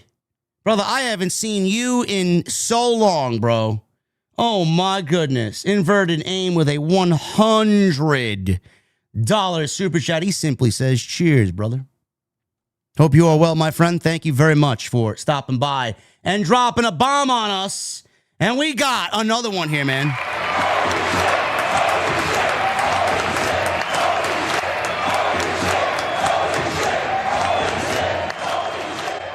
Catch 22 with a $100 super chat. Thanks for the Sunday show. Vodka and sweet tea while cooling off in Denver. Cheers. Bro, that sounds fucking relaxing. That sounds excellent, man. Enjoy that vodka and sweet tea. Have one for me. And enjoy your relaxation on this Sunday, man. Thank you, gentlemen, very much for your generosity. And thank you guys for being here, man. We are 3,300 live here on this Sunday night for Clash in Italy.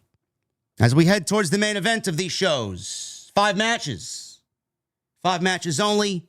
Roman Reigns, Jacob Fatu, World Heavyweight Championship on the line. This went 28 minutes.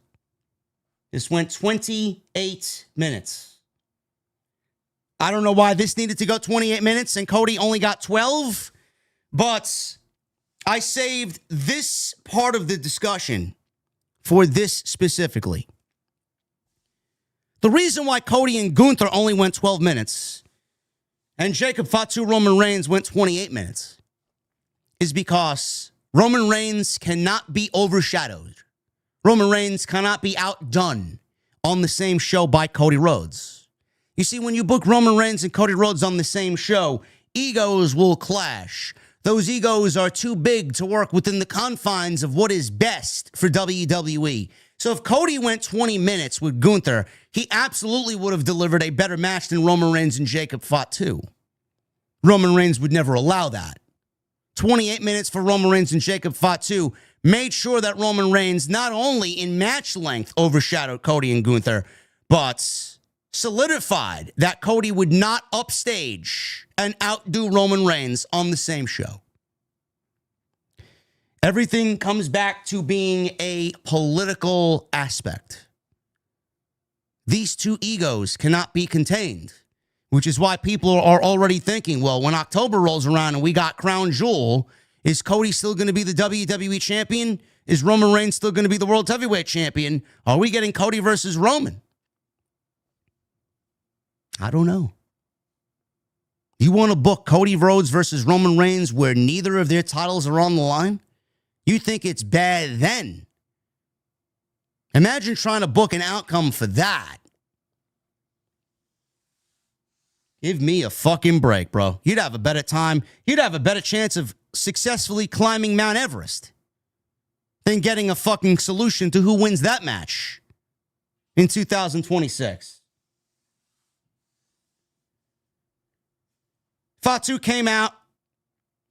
Fatu reportedly was injured before we got to this show. I didn't notice any injury on Jacob Fatu.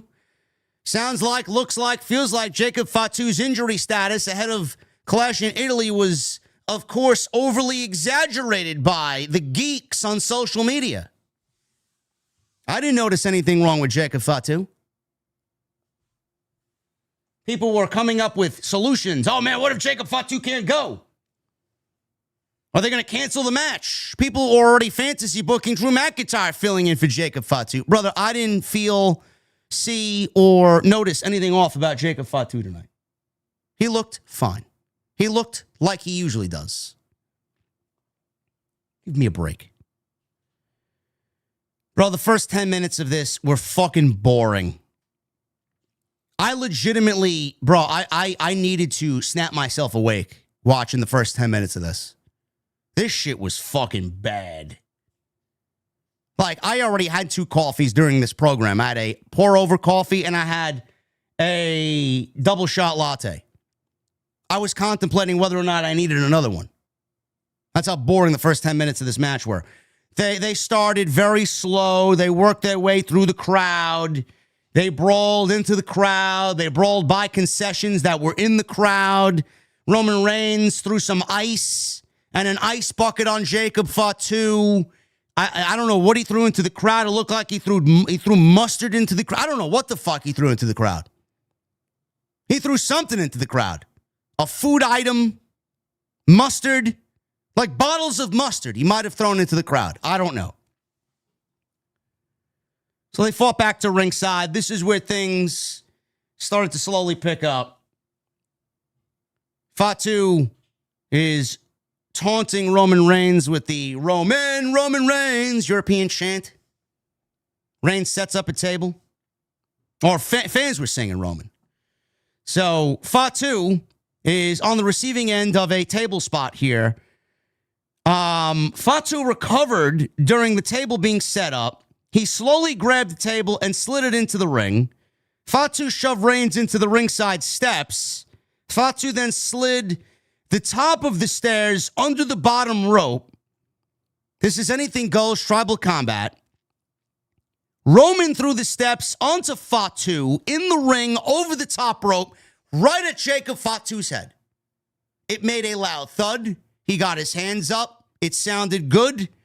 So the visual of Roman throwing the stairs from inside the ring, outside the ring to Fatu was a great spot. Referee went to go check on Fatu. He was out on his back. Fatu eventually made it back in the ring. Reigns hits a leaping clothesline. He then forearmed Fatu in the corner. Fans are loving the offense from Roman.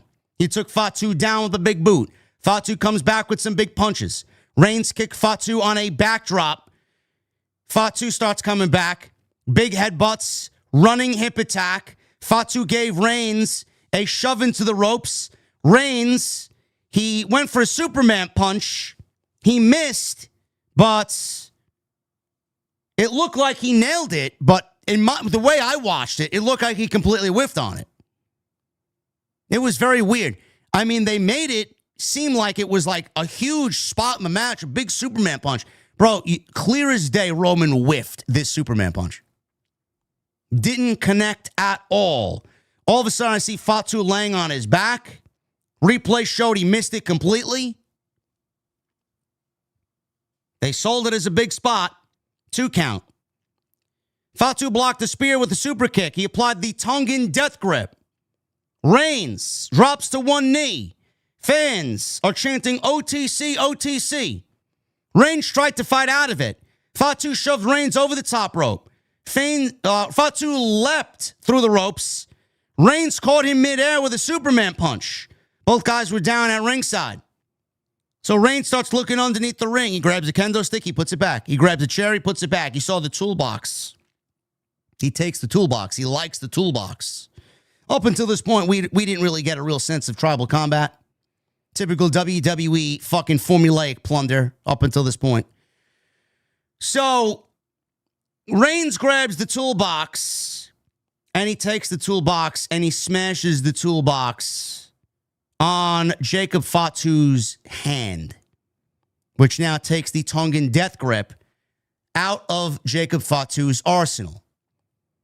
He starts yelling, does Roman Reigns, and I quote, "You can't do shit with that hand now, can you?" Reigns smashed his hand against the stairs with the toolbox. He stomped on his hand back in the ring. So now he's working the hand. Reigns leaned a table in the corner. He signaled for a spear. Fatu charged. He crashed into Reigns.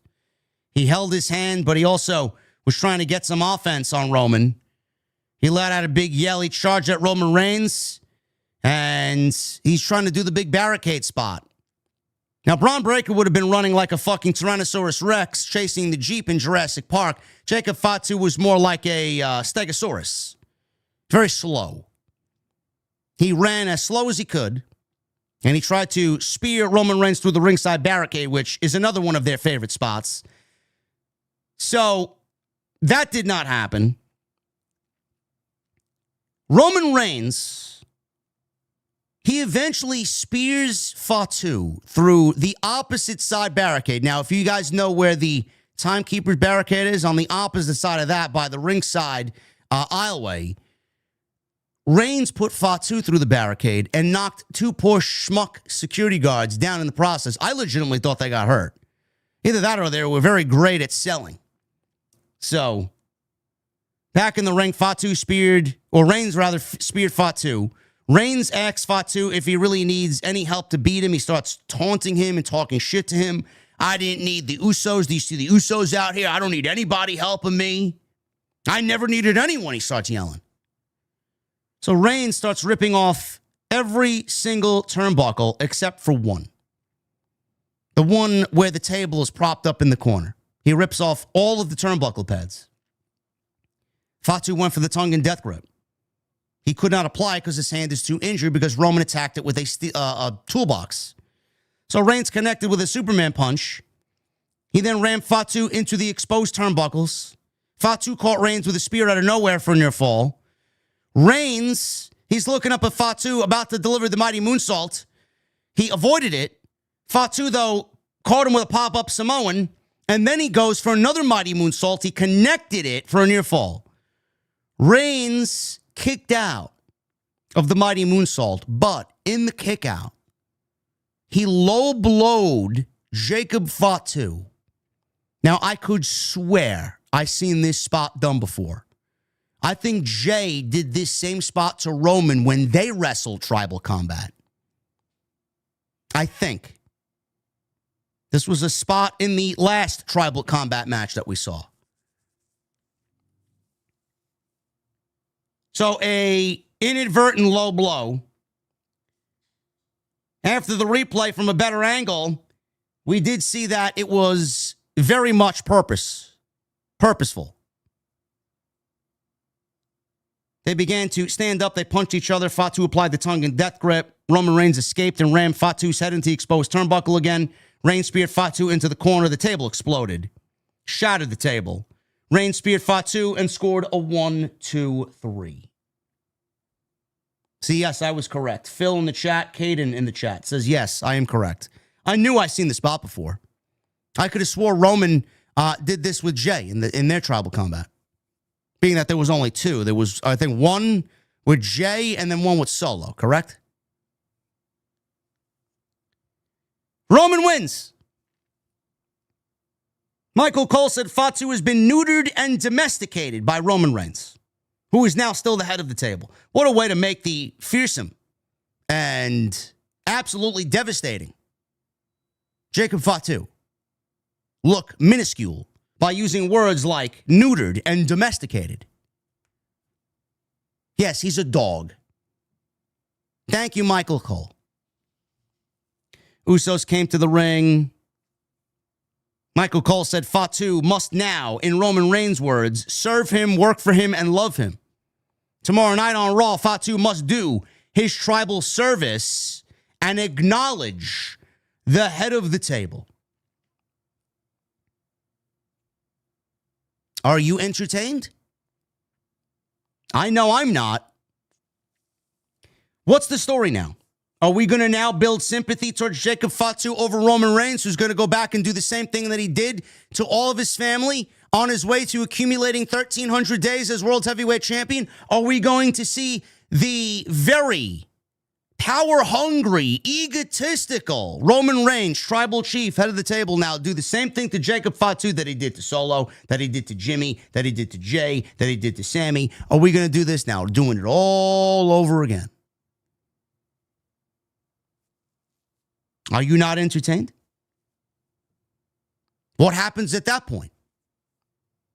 Do we get the tribal chief abusing Jacob Fatu? Do we get Roman Reigns abusing and treating Jacob Fatu unfairly to a point where he breaks away from his family and he becomes a babyface all over again to take down the despicable tribal chief? Is this what we're going with?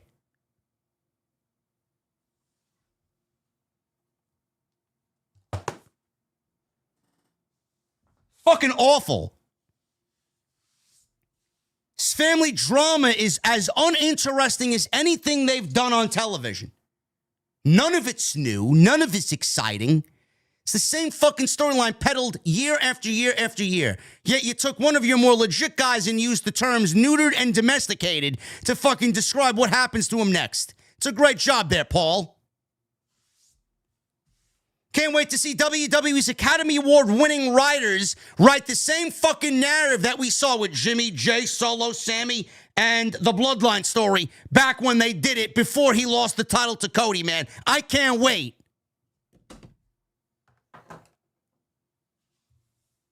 Boring! Clash in Italy overall was a thumbs up show. What no one's really going to discuss with you is the overall fucking problem of WWE having too many shows, being too safe, and relying on the Bloodline story to carry this fucking television program between Monday and Friday night, and they don't even know what the fuck they want to do, so much so that they're rehashing storylines that we've seen for the last 5 years now.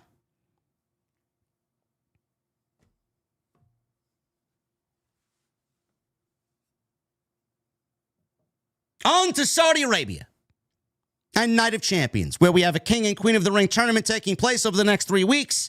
Nothing more than fatal four-way matches over the next couple of shows. And then we get the tournament building to who will get the championship matches at SummerSlam for the men and the women. That is your Clash in Italy post-show.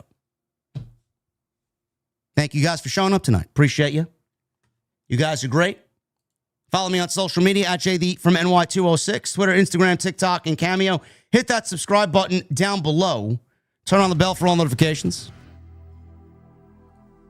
Go check out all the content on the channel. There's plenty of it. As we begin a new month, the month of June. We're going to do our best to give you guys some of the best content in the community, man. If you're new around here, if you find in the channel and the podcast for the first time, I would really like if you hit that thumbs up and hit that subscribe button down below, man. You got more of this every single week on Monday, on Tuesday, on Wednesday, on Friday. PLEs, AEW pay-per-views. I'm even live with Jonathan Coachman on the 2 Count on Tuesday mornings at 11:30 Eastern, where we will absolutely be talking about this show on Tuesday morning.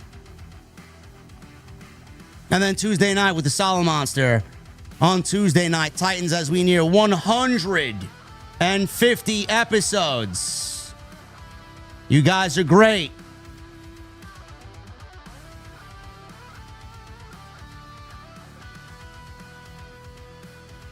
Tonight we're sponsored by Blue Chew. BlueChew.com, code JD at checkout. Blue Chew Gold is on the menu tonight. Let me ask you guys something, man. Have you ever watched Monday Night Raw and thought, who approved this? Or Friday Night SmackDown and said, what the fuck is this? I do it every week. I swear, every week somebody in wrestling makes a decision that leaves me staring at the screen like I've just witnessed a steel cage match ending in a roll-up. You know exactly what I'm talking about. Honestly, we've all had those moments like that outside of wrestling too. Everything's lined up. Opportunity is right in front of you. Your brain starts working against you. You're overthinking. You're distracted. You're second-guessing yourself. Meanwhile, the moment is passing you by faster than a WWE storyline getting dropped after 3 weeks. Triple H. That's why Blue Chew Gold has caught many attention. It's designed to do more than just focus on blood flow. Blue Chew Gold combines ingredients for blood flow with ingredients for mental arousal and connection. So you're not just physically ready, you're actually in the mood.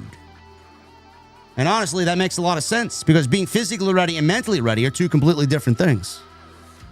We've all been there. Everything looks good on paper. Your brain is off wondering about 20 other things at the worst possible time. Blue Chew Gold is designed to help you get your head in the game and your hardware working together instead of cutting separate promos. Less overthinking, more confidence. Less talking, more rocking. Like Metallica in the 80s. Seriously. It's very simple. You chew it and you do it. Don't let your mind get in the way of a good time. Discover your options at BlueChew.com. Special deal for everybody listening tonight right here on the Clash in Italy post show. You buy 2 months of Blue Chew Gold, you get a 3rd month for free using code JD. That's BlueChew.com. Code JD. You buy 2 months of Blue Chew Gold, you get the 3rd month for free. Visit BlueChew.com for all of the important safety information and all the details you need. And we want to thank Blue Chew for sponsoring the podcast right here on Off the Script. Super Chats. Let's get them on in. Get them on in. You guys have been rocking and rolling tonight with the Super Chats. Michael Krause with the $2 Super Chat. JD OTS, how's everyone today? Let's go. Yeah. Thank you, Michael. Michelle with the $2 Super Chat. A hot crowd really helps the PLE like Italy today. Too bad the hot crowd couldn't help Friday Night SmackDown, which was boring. Look at this fucking guy coming in with another one, man. Oh, my goodness. This guy.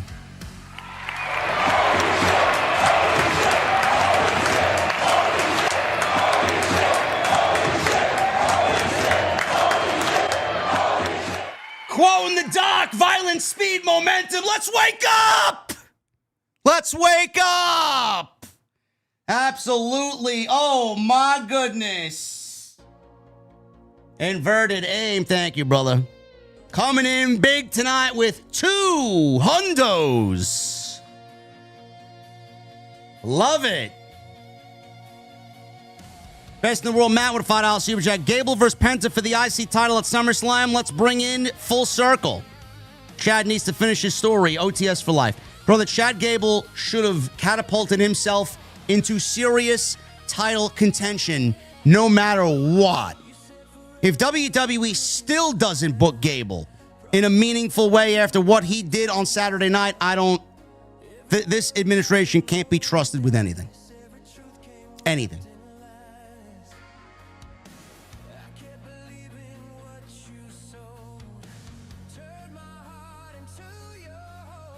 Hey, T-Fresh 1008 in the chat. Why does one of my VIPs, why does one of my channel members need to be drunk to donate $100 times 2 to the Super Chats? Can they just support because they want to support? Because the content is real, genuine, and honest? Why do they got to be drunk? LOL. I don't really get that comment. You mean it's difficult for you to think that someone genuinely wants to support another content creator that they really enjoy? I find that very bizarre.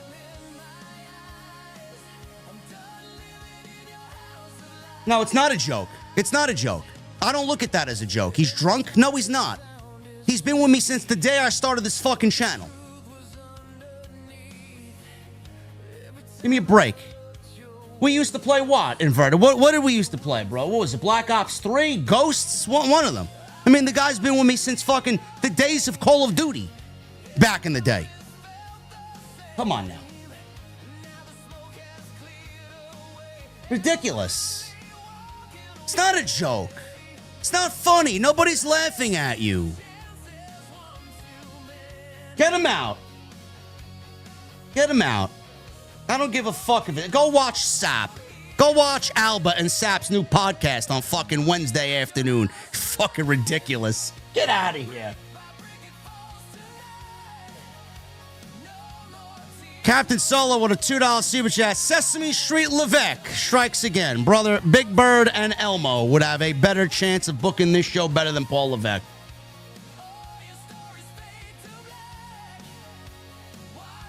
Michelle with a $5 Super Chat. Both world title matches sorely lacking with both ending in a shit manner. Jacob becomes a lackey and Triple H gives us more bloodline shit on TV. Disgraceful. Cody and Gunther win 12 minutes, bro. You believe that? 12 minutes.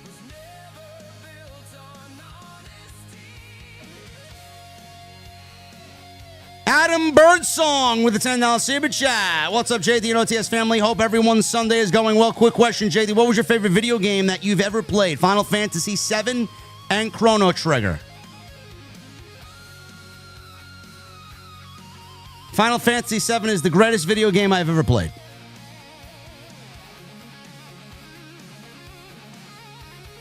Killer Pa with a 40 in Super Chat. Do you think it was better than Backlash, JD, or no?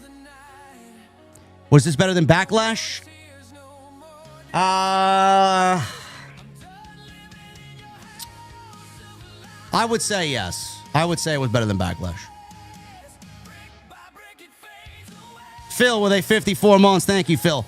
They revealed the Queen of the Ring bracket and a world champion is in the tournament for a shot at the world championship. They forgot Liv is world champion.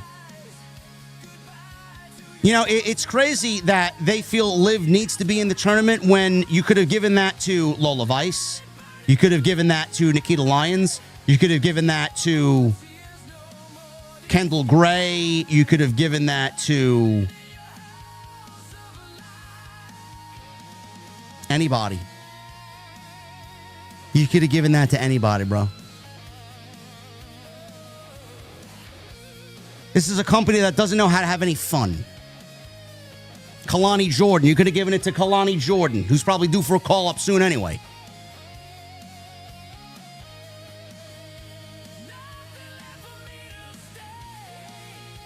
Triple M with the $2 super chat. DMG.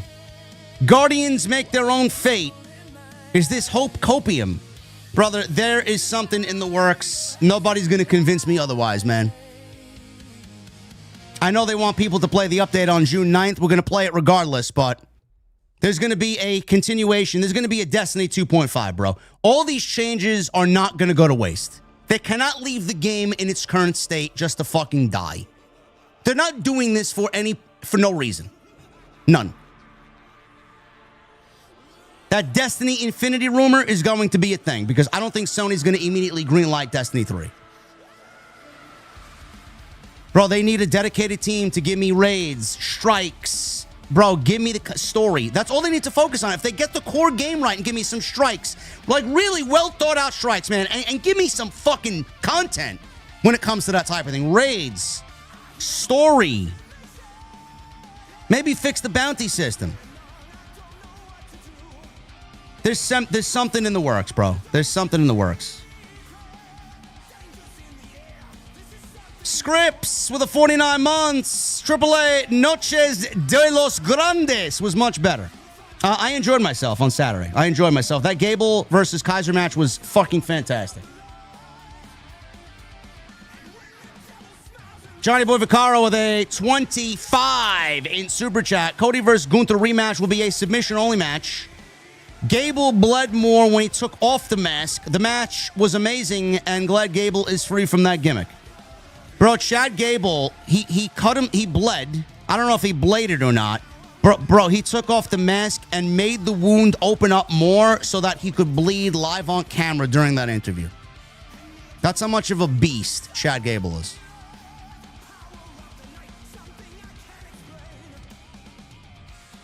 Tony Brown with 48 months. Sol Ruka is fucking hot. Well, go tell that to Tyler Bate, Tony Brown. Go tell that to Tyler Bate. Thank you, brother. We know you got good taste, Tony Brown. Jay Gordo with a $20 super chat. What's up, JD? How's everyone doing today? I don't know about you, but last night's Triple H show was way better than this show. I think Triple H and Shawn Michaels need to copy notes from The Undertaker in the classroom. LOL. OTS for life.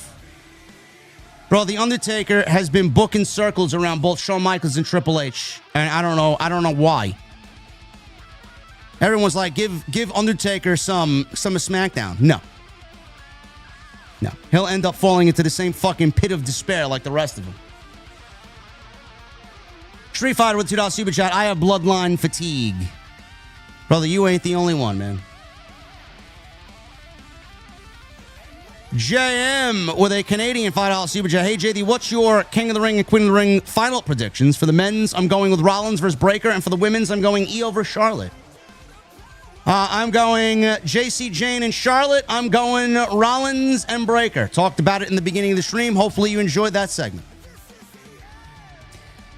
Vintage Grapes with a 199. Thoughts on Def Leppard, underrated band? Don't really care. Was never a big Def Leppard guy. Johnny Boy Vaccaro with a $10 super chat. Liv should not be in the Queen of the Ring tournament unless she relinquishes her title. Adam Pearce should force that option or put another female in. Bro, storyline-wise, I don't even know why Liv would want to compete in the King of the Ring, Queen of the Ring tournament. I don't understand that. Why would she want to compete in the tournament when she is the world champion? Like, why would she want to do that?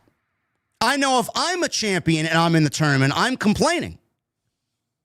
I don't really understand it.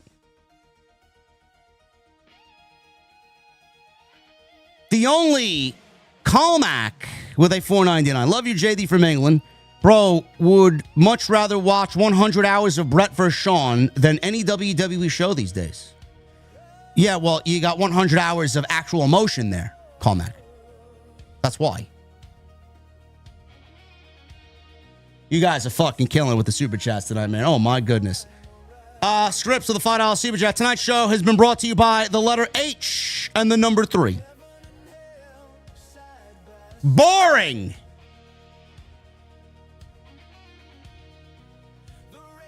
Safe. Like they go through a spelling bee on Sesame Street and the Count is conducting the spelling bee. Safe. S-A-F-E. Ha, ha, ha.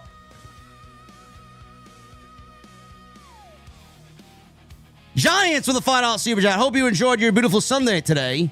Went to Latin. You went to Latin? Mass enjoyed some sun, then watched Clash in Italy. God bless you, JD. I'm gonna try and decipher that. You went to get a Latin massage and enjoyed some sun? Is that what happened, Giants? Either way, bro, I hope you enjoyed your Sunday.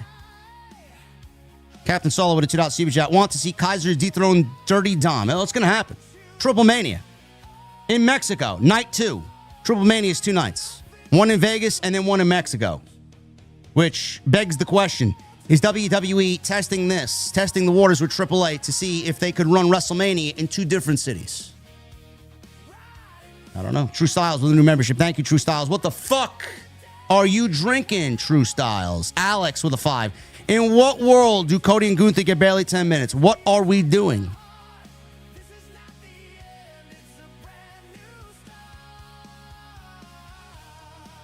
You know, I'm going to tweet that out.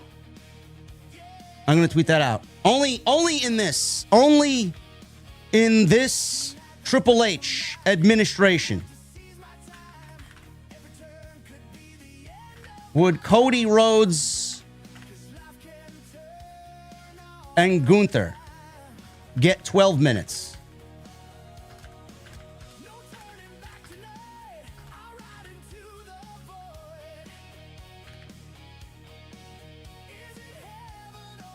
It's pathetic. Sim3111 with a $2 super chat. It's triple nose. GPT. Boring. Yes. Ray Lyon with a $4.99. Cody and Roman doesn't need a title. They're big enough stars without the title. Try telling that to the people at the top who make the money. Ray Lyon. I agree with you. Netflix, I'm sure, wanted Roman as the champion. And USA Network absolutely wants Cody Rhodes as the WWE champion. I guarantee you there's a lot of heavy political play between both the networks. Pumpkin Ryan with a $9.99. I was timed out 4 times in Shill's live stream because I called out botches and boring booking. You are good for my soul. Rope break in boring botchily. Keep being EOTS for life. Bro, whose live stream did you get banned? Pumpkin, I need to know who this is, bro. You were timed out in whose chat, bro? For calling out botches. I need to know. Was it Sap? Was it noIQ.com? Don't tell me it was Jason. Jason would not ban you for something like that.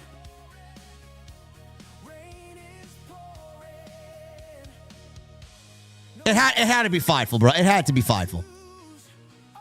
It had to be Fightful. Captain Solo with $5 super chat. Triple H's pacemaker could not handle Gunther going over Cody. Now we got to run it back again. To do what? For him to lose? Hot crowd in Italy. Now they got to do the rematch in Saudi Arabia where nobody will give a shit.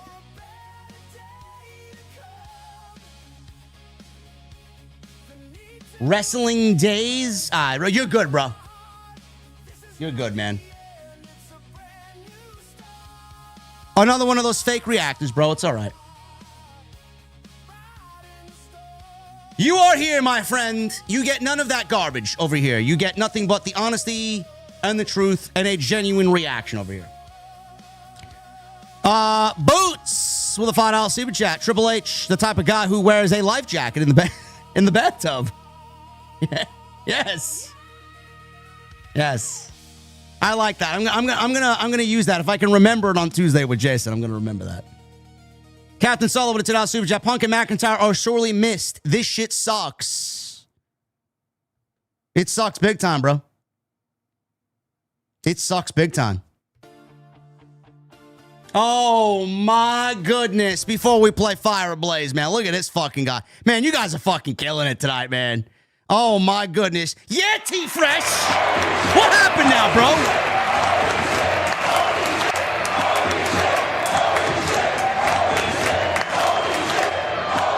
Inverted comes in with another $100 bomb and he simply says, hey, T-Fresh. Yeah, T-Fresh is long gone, bro. T-Fresh is long gone, man. We booted him several minutes ago. Thank you, T-Fresh. We got to shout out T-Fresh, bro. See?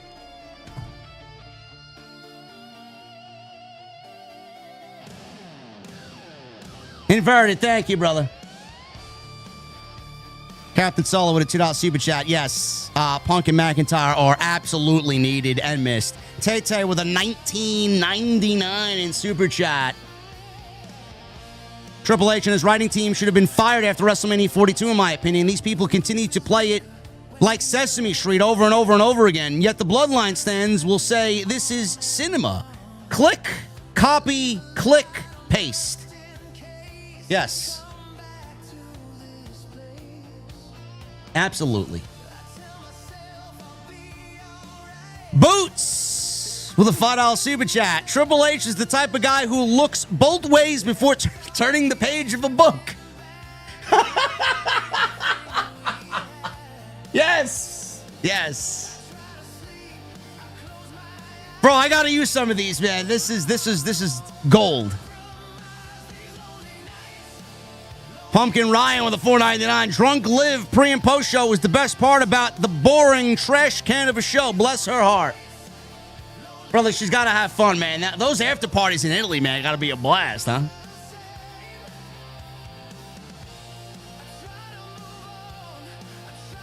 Lost but found with a $1.99. Jay going to be bullying Jacob like Roman did to him. Boring. Boring. Clone Force with the 25 months. TKO has ruined WWE, and they love the Bloodline story. We need to move on from that. I'm so tired of TKO ruining everything in WWE, and fuck TKO 100%.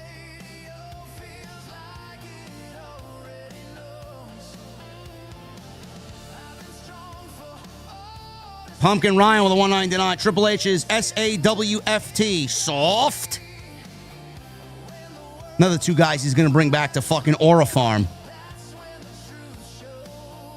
Thank you, Pumpkin. Ali with a $5 super chat. JD, who would you have see as the head of creative instead of Triple H? Brother, I don't even want to think about it.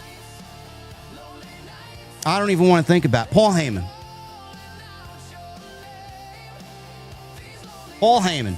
Terry's Odyssey with a $10 super chat. No message. Terry's, thank you, brother. Pumpkin Ryan with a $9.99. If Tony Khan could learn to write minimal stories, they could overtake WWE by the end of the year. Such better matches, better athletes, less botches. His ego is keeping him in the grave. Bro, Tony's not even going to have a fucking TV deal in 6 months. Give me a break. He's got a lot other more important things to worry about. You think he's going to bunker down and write a fucking story? Come on. Fightful and Sean Ross Sapp peddled some fucking bullshit that Nick LaPiccolo absolutely destroyed last night on social media. My God, man, how anybody believes Fightful, John Alba, when it comes to, and Dave Meltzer, when it comes to anything AEW, bro. Meltzer thinks we're stupid.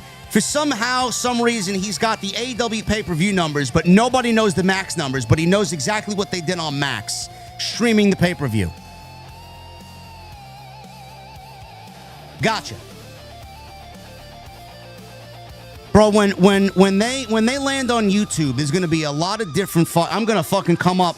I'm gonna post something in regards to all these individuals when the day happens and they land on YouTube. It's gonna happen. J-Man's Road rants with a $5 super chat. Gunther and Fatu buried. In fact, Gunther losing worse than Brock ending the streak.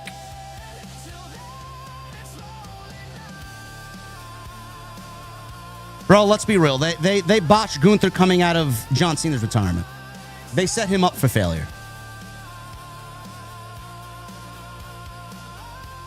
Tay-Tay with a 4.99. Where is Ilya Dragunov and Jordan Grace? Liv Morgan in the tournament makes zero sense to me.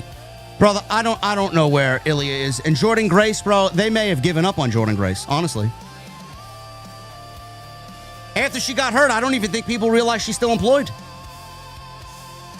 Johnny Boy Vaccaro with the $2 super chat. Why is Balor in the SmackDown bracket? He was moved? Was he moved?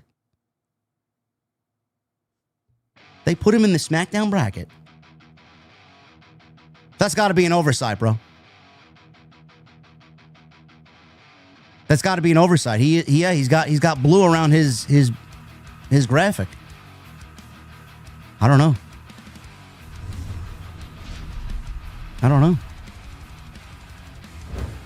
Redcon with the $10 super chat. If they are doing a revised Bloodline angle, I would like to see Haku and Rikishi come out as mentors to split the family up. Might be interesting. Thoughts? Brother, I don't give a fuck what they do, man. I am over it. Nothing they do is going to result in any interest.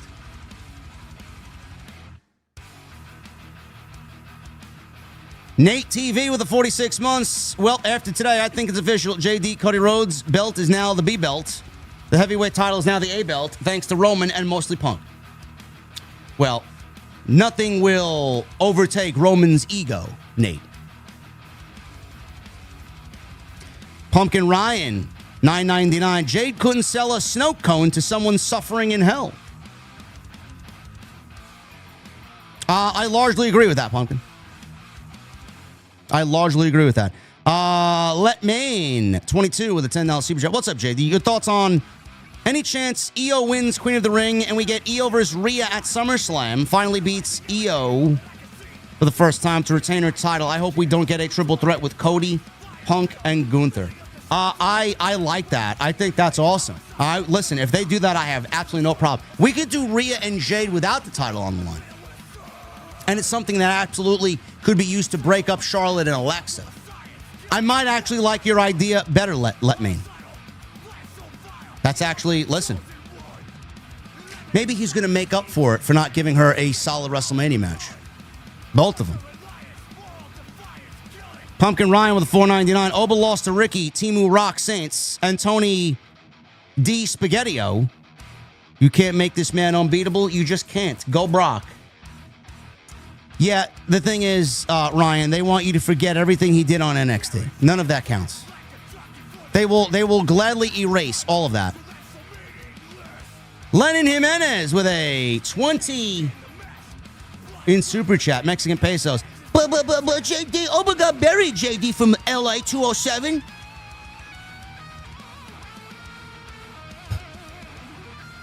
Inverted with a $2 super chat. I'm always here. I'm glad to hear that, brother. I don't know who's here and who's not anymore. I'm glad to see that you're still around, man. MTGZ World with a $5 super chat. So if Queen of the Ring tournament didn't start tomorrow, we would have gotten a Sol Ruka Open Challenge for the title. Yes. More than likely. Pumpkin Ryan with a $4.99. They just killed Fatu. Way to go, Triple GPT. Also with a $9.99. I love you, Hunter. DX Samoa for life.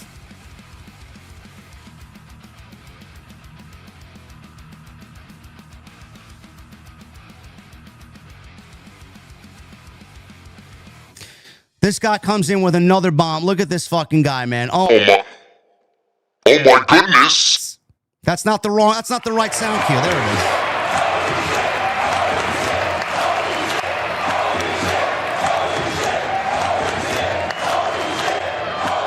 Inverted with another $100 super chat. Here's to 14 years. Oh my goodness. You know what? That's getting... Do I got it still on here? I hope I still got it on here. Do we still have the... I might have gotten rid of him.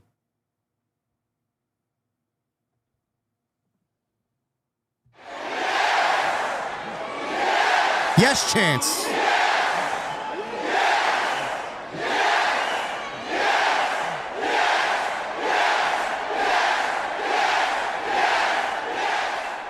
That's awesome, brother. Thank you so very much, man. So very much.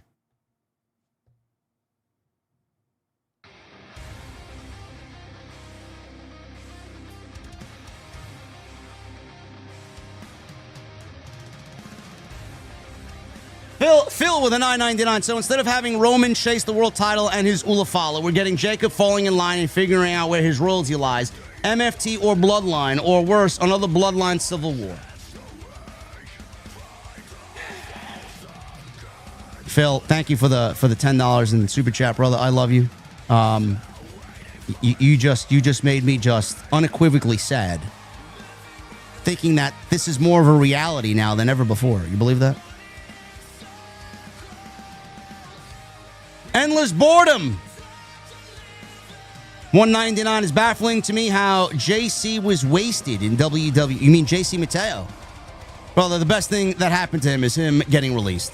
Indigo with 65 months. Hey, JD, much respect. Wow, I made it to 65 months under the fire stream.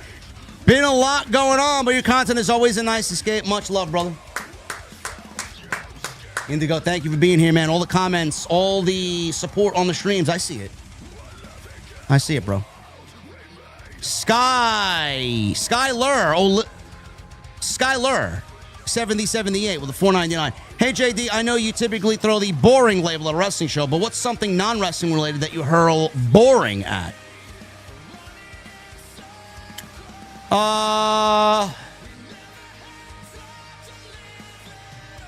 Call of Duty, Battlefield 6. My days during the week. You could throw boring at anything, man.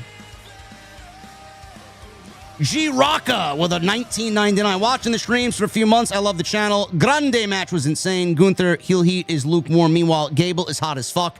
Make it make sense. Well, Triple H fucked up Gunther's run. He fumbled big time. And Gable needs an IC title, man. It all goes back to that Penta match. Penta's first opponent was Chad Gable, right? Make it come full circle, man. Gable, I'm taking Gable over Ethan Page to win the title. It's got to happen. The Mother Lover with a $4.99. Can I ask the obvious question? Where the fuck is CM Punk? Can Triple GPT really not figure out something for him? No, he can't. I think Punk may have some idea of what he wants to do, but it's obviously got to make it past the brilliant writers of WWE. Jeff Mills with a $50 mini bomb. If JD was WWE creative, what would be the biggest changes we would see? I think storylines are way too long. It leads to nothing. And it feels like there needs to be more title changes, less title reigns, and more heel turns. And the brand split. Merge the tag team divisions as one. And eliminate Saturday night's main event. I feel like it's nothing more than a hindrance right now. And PLEs go from 5 to 7 matches. Those are just a few things off the top of my head. Venom Supreme with a $5 super chat. I wanted Gunther to win. I'm over Cody. I'm sorry. Mustangs rule and are never boring. No, they're never boring, Venom. I wanted Gunther to win as well, but clearly Triple H is afraid of making any serious changes. Jeff Mills and Venom. Thank you, brothers. Appreciate it. Pumpkin Ryan with a new membership. This guy's coming big tonight with a $9.99 as well. Wrestling Days, he says. LOL. Oh, well. Your new home is here, brother. No need to go back over there at all. Boss Mo Jackson with a $4.99. I missed the show, so I'm not just watching it. I'll check back with you and Solo Tuesday night. You know where we'll be. Caden with a $1.99. OTS for life. Can we stop with closing the pay-per-view with shit? I hate it. Basic with a $4.99. Triple H is so safe, he brings an umbrella when he takes a shower, just in case. Venom with a $5 super chat. I watched the MJF interview and was very entertained. It makes me want to start watching AEW again. Dynamite at least. Mustangs rule and are never boring. Yeah, Dynamite wasn't the best show on Wednesday. Don't listen to the fucking hacks. The one narrative I heard, well, what did you expect? What more did you want? I didn't want a TBS Superstation showdown, and I didn't need a fucking squash match with Anna Jay and Tay Mello. Let's start there. Or a main event with Jack Perry and fucking Mark Davis. Fucking ridiculous. Tony Brown with a $4.99. I got my Mustang, JD. Well, you enjoy that, Tony. And you want to pick up somebody that looks like Sol Ruka? There you go, man. Look at this fucking guy coming in big. Oh, my goodness. This guy coming in big.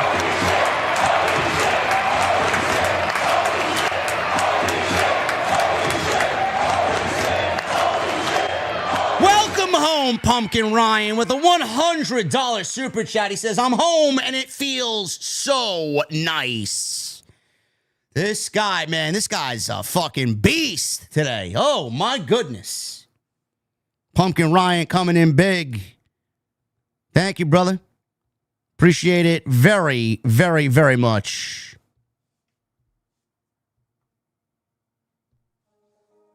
Joker Face with a $1.99. JD favorite Alice in Chains song. Them Bones. Wrestling Ross with a $5 super chat. Start chemo and radiation tomorrow. JD gonna need my OTS family big time. OTS for life. Brother, you are in our thoughts. You please keep us posted on what you're doing, man. We will be here to serve you the greatest distraction that you could possibly ask for. Let me get some prayer emojis, man. How many people we got in this chat? We still got 2,100, man. Let me see some prayer emojis in the chat from my guy, Wrestling Russ. Baltimore Jacks with a $4.99. I'm just chiming in. I missed most of your stream. What is your rating of this show? Right now, I'm on the Cody match. Thoughts? I'd go a 6 out of 10.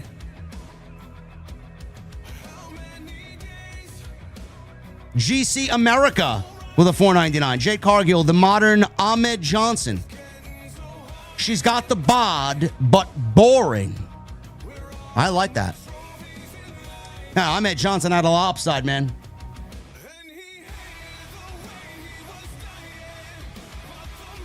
Best in the world, Matt, with a $10 super chat. Hey, JD, when AW does land on YouTube and you do the post, and you do post that something, can you bring back the Final Fantasy VII intro when you do it? By the way, Final Fantasy VII Rebirth comes out on Wednesday for Xbox and Switch too. Let's fucking go. Brother, I just picked that up and started playing it the other night because I was in the Destiny 2 grieving mode. I'm about an hour in. I beat the first boss, man. I forgot how tough those games were.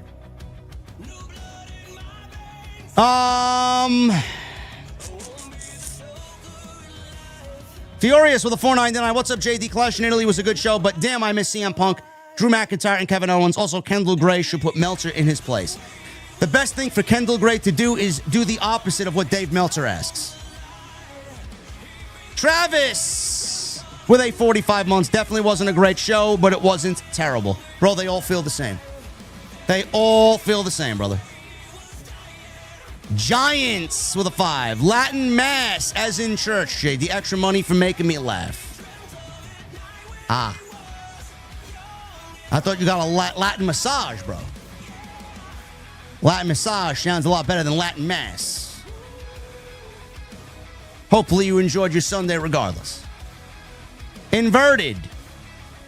$2 super chat. Solid snake death. No, man, I took that off. I got the Mario death and the Zelda death sound. I'll play them after the song is over. Jeff Mills with a $4.99. You're hired. Furious with a $4.99. After reading Brandon Thurston's article, all Vince had to do was stay away. It was in good hands with the family, but Vince chose TKO instead. Shame.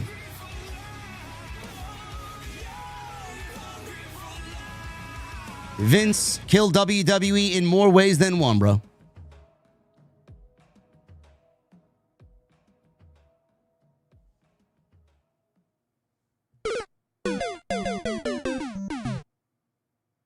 Yeah. Do I got the Zelda death? I think I got the Zelda death, too. Somewhere.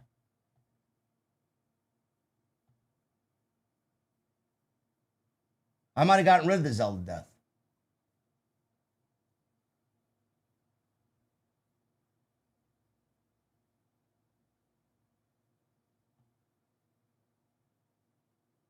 Yeah, I think I got rid of the Zelda death sound. That's a shame. That was a good one. Oh, no, I got it.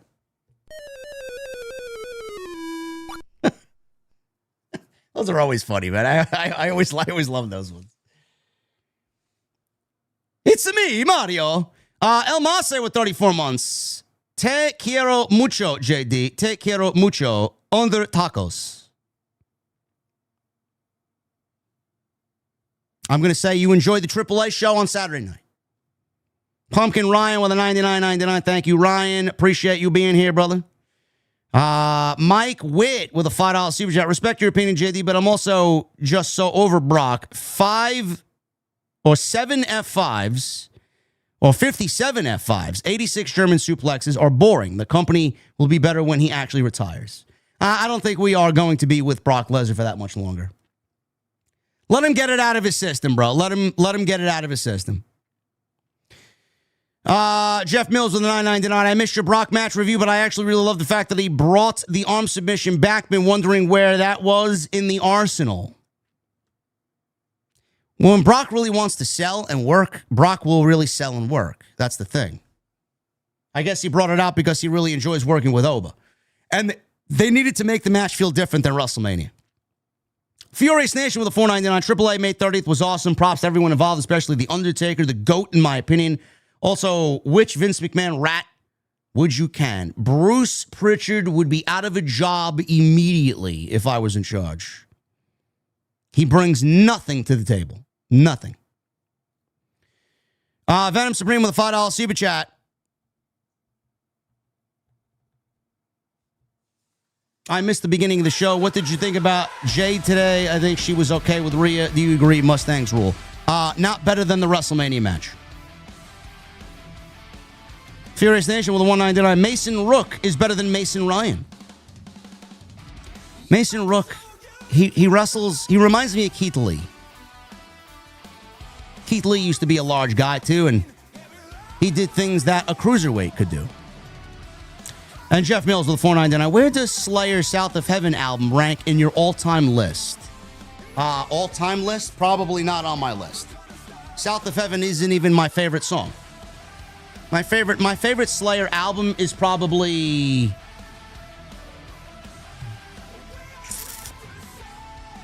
I don't know. What is my favorite Slayer album? Let's see. Let's look at their album catalog before we get out of here.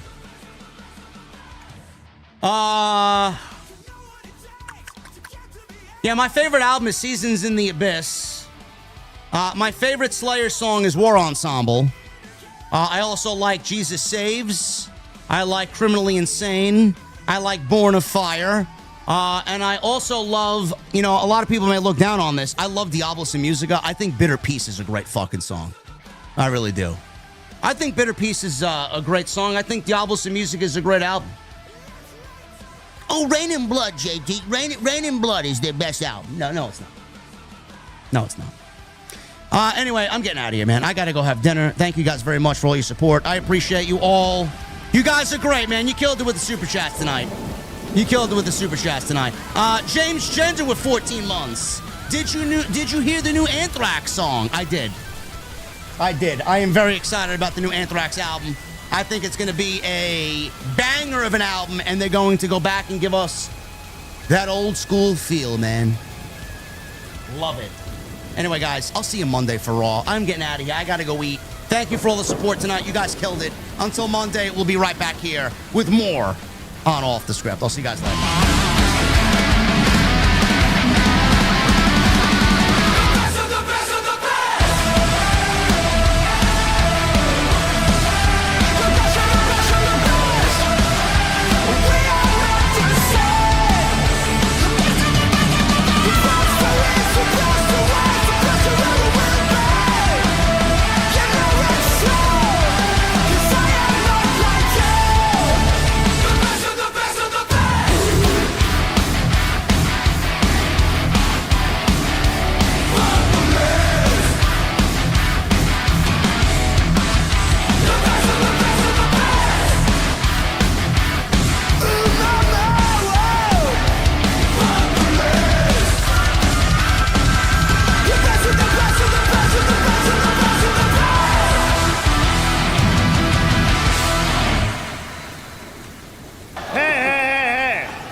Shut up, bitches!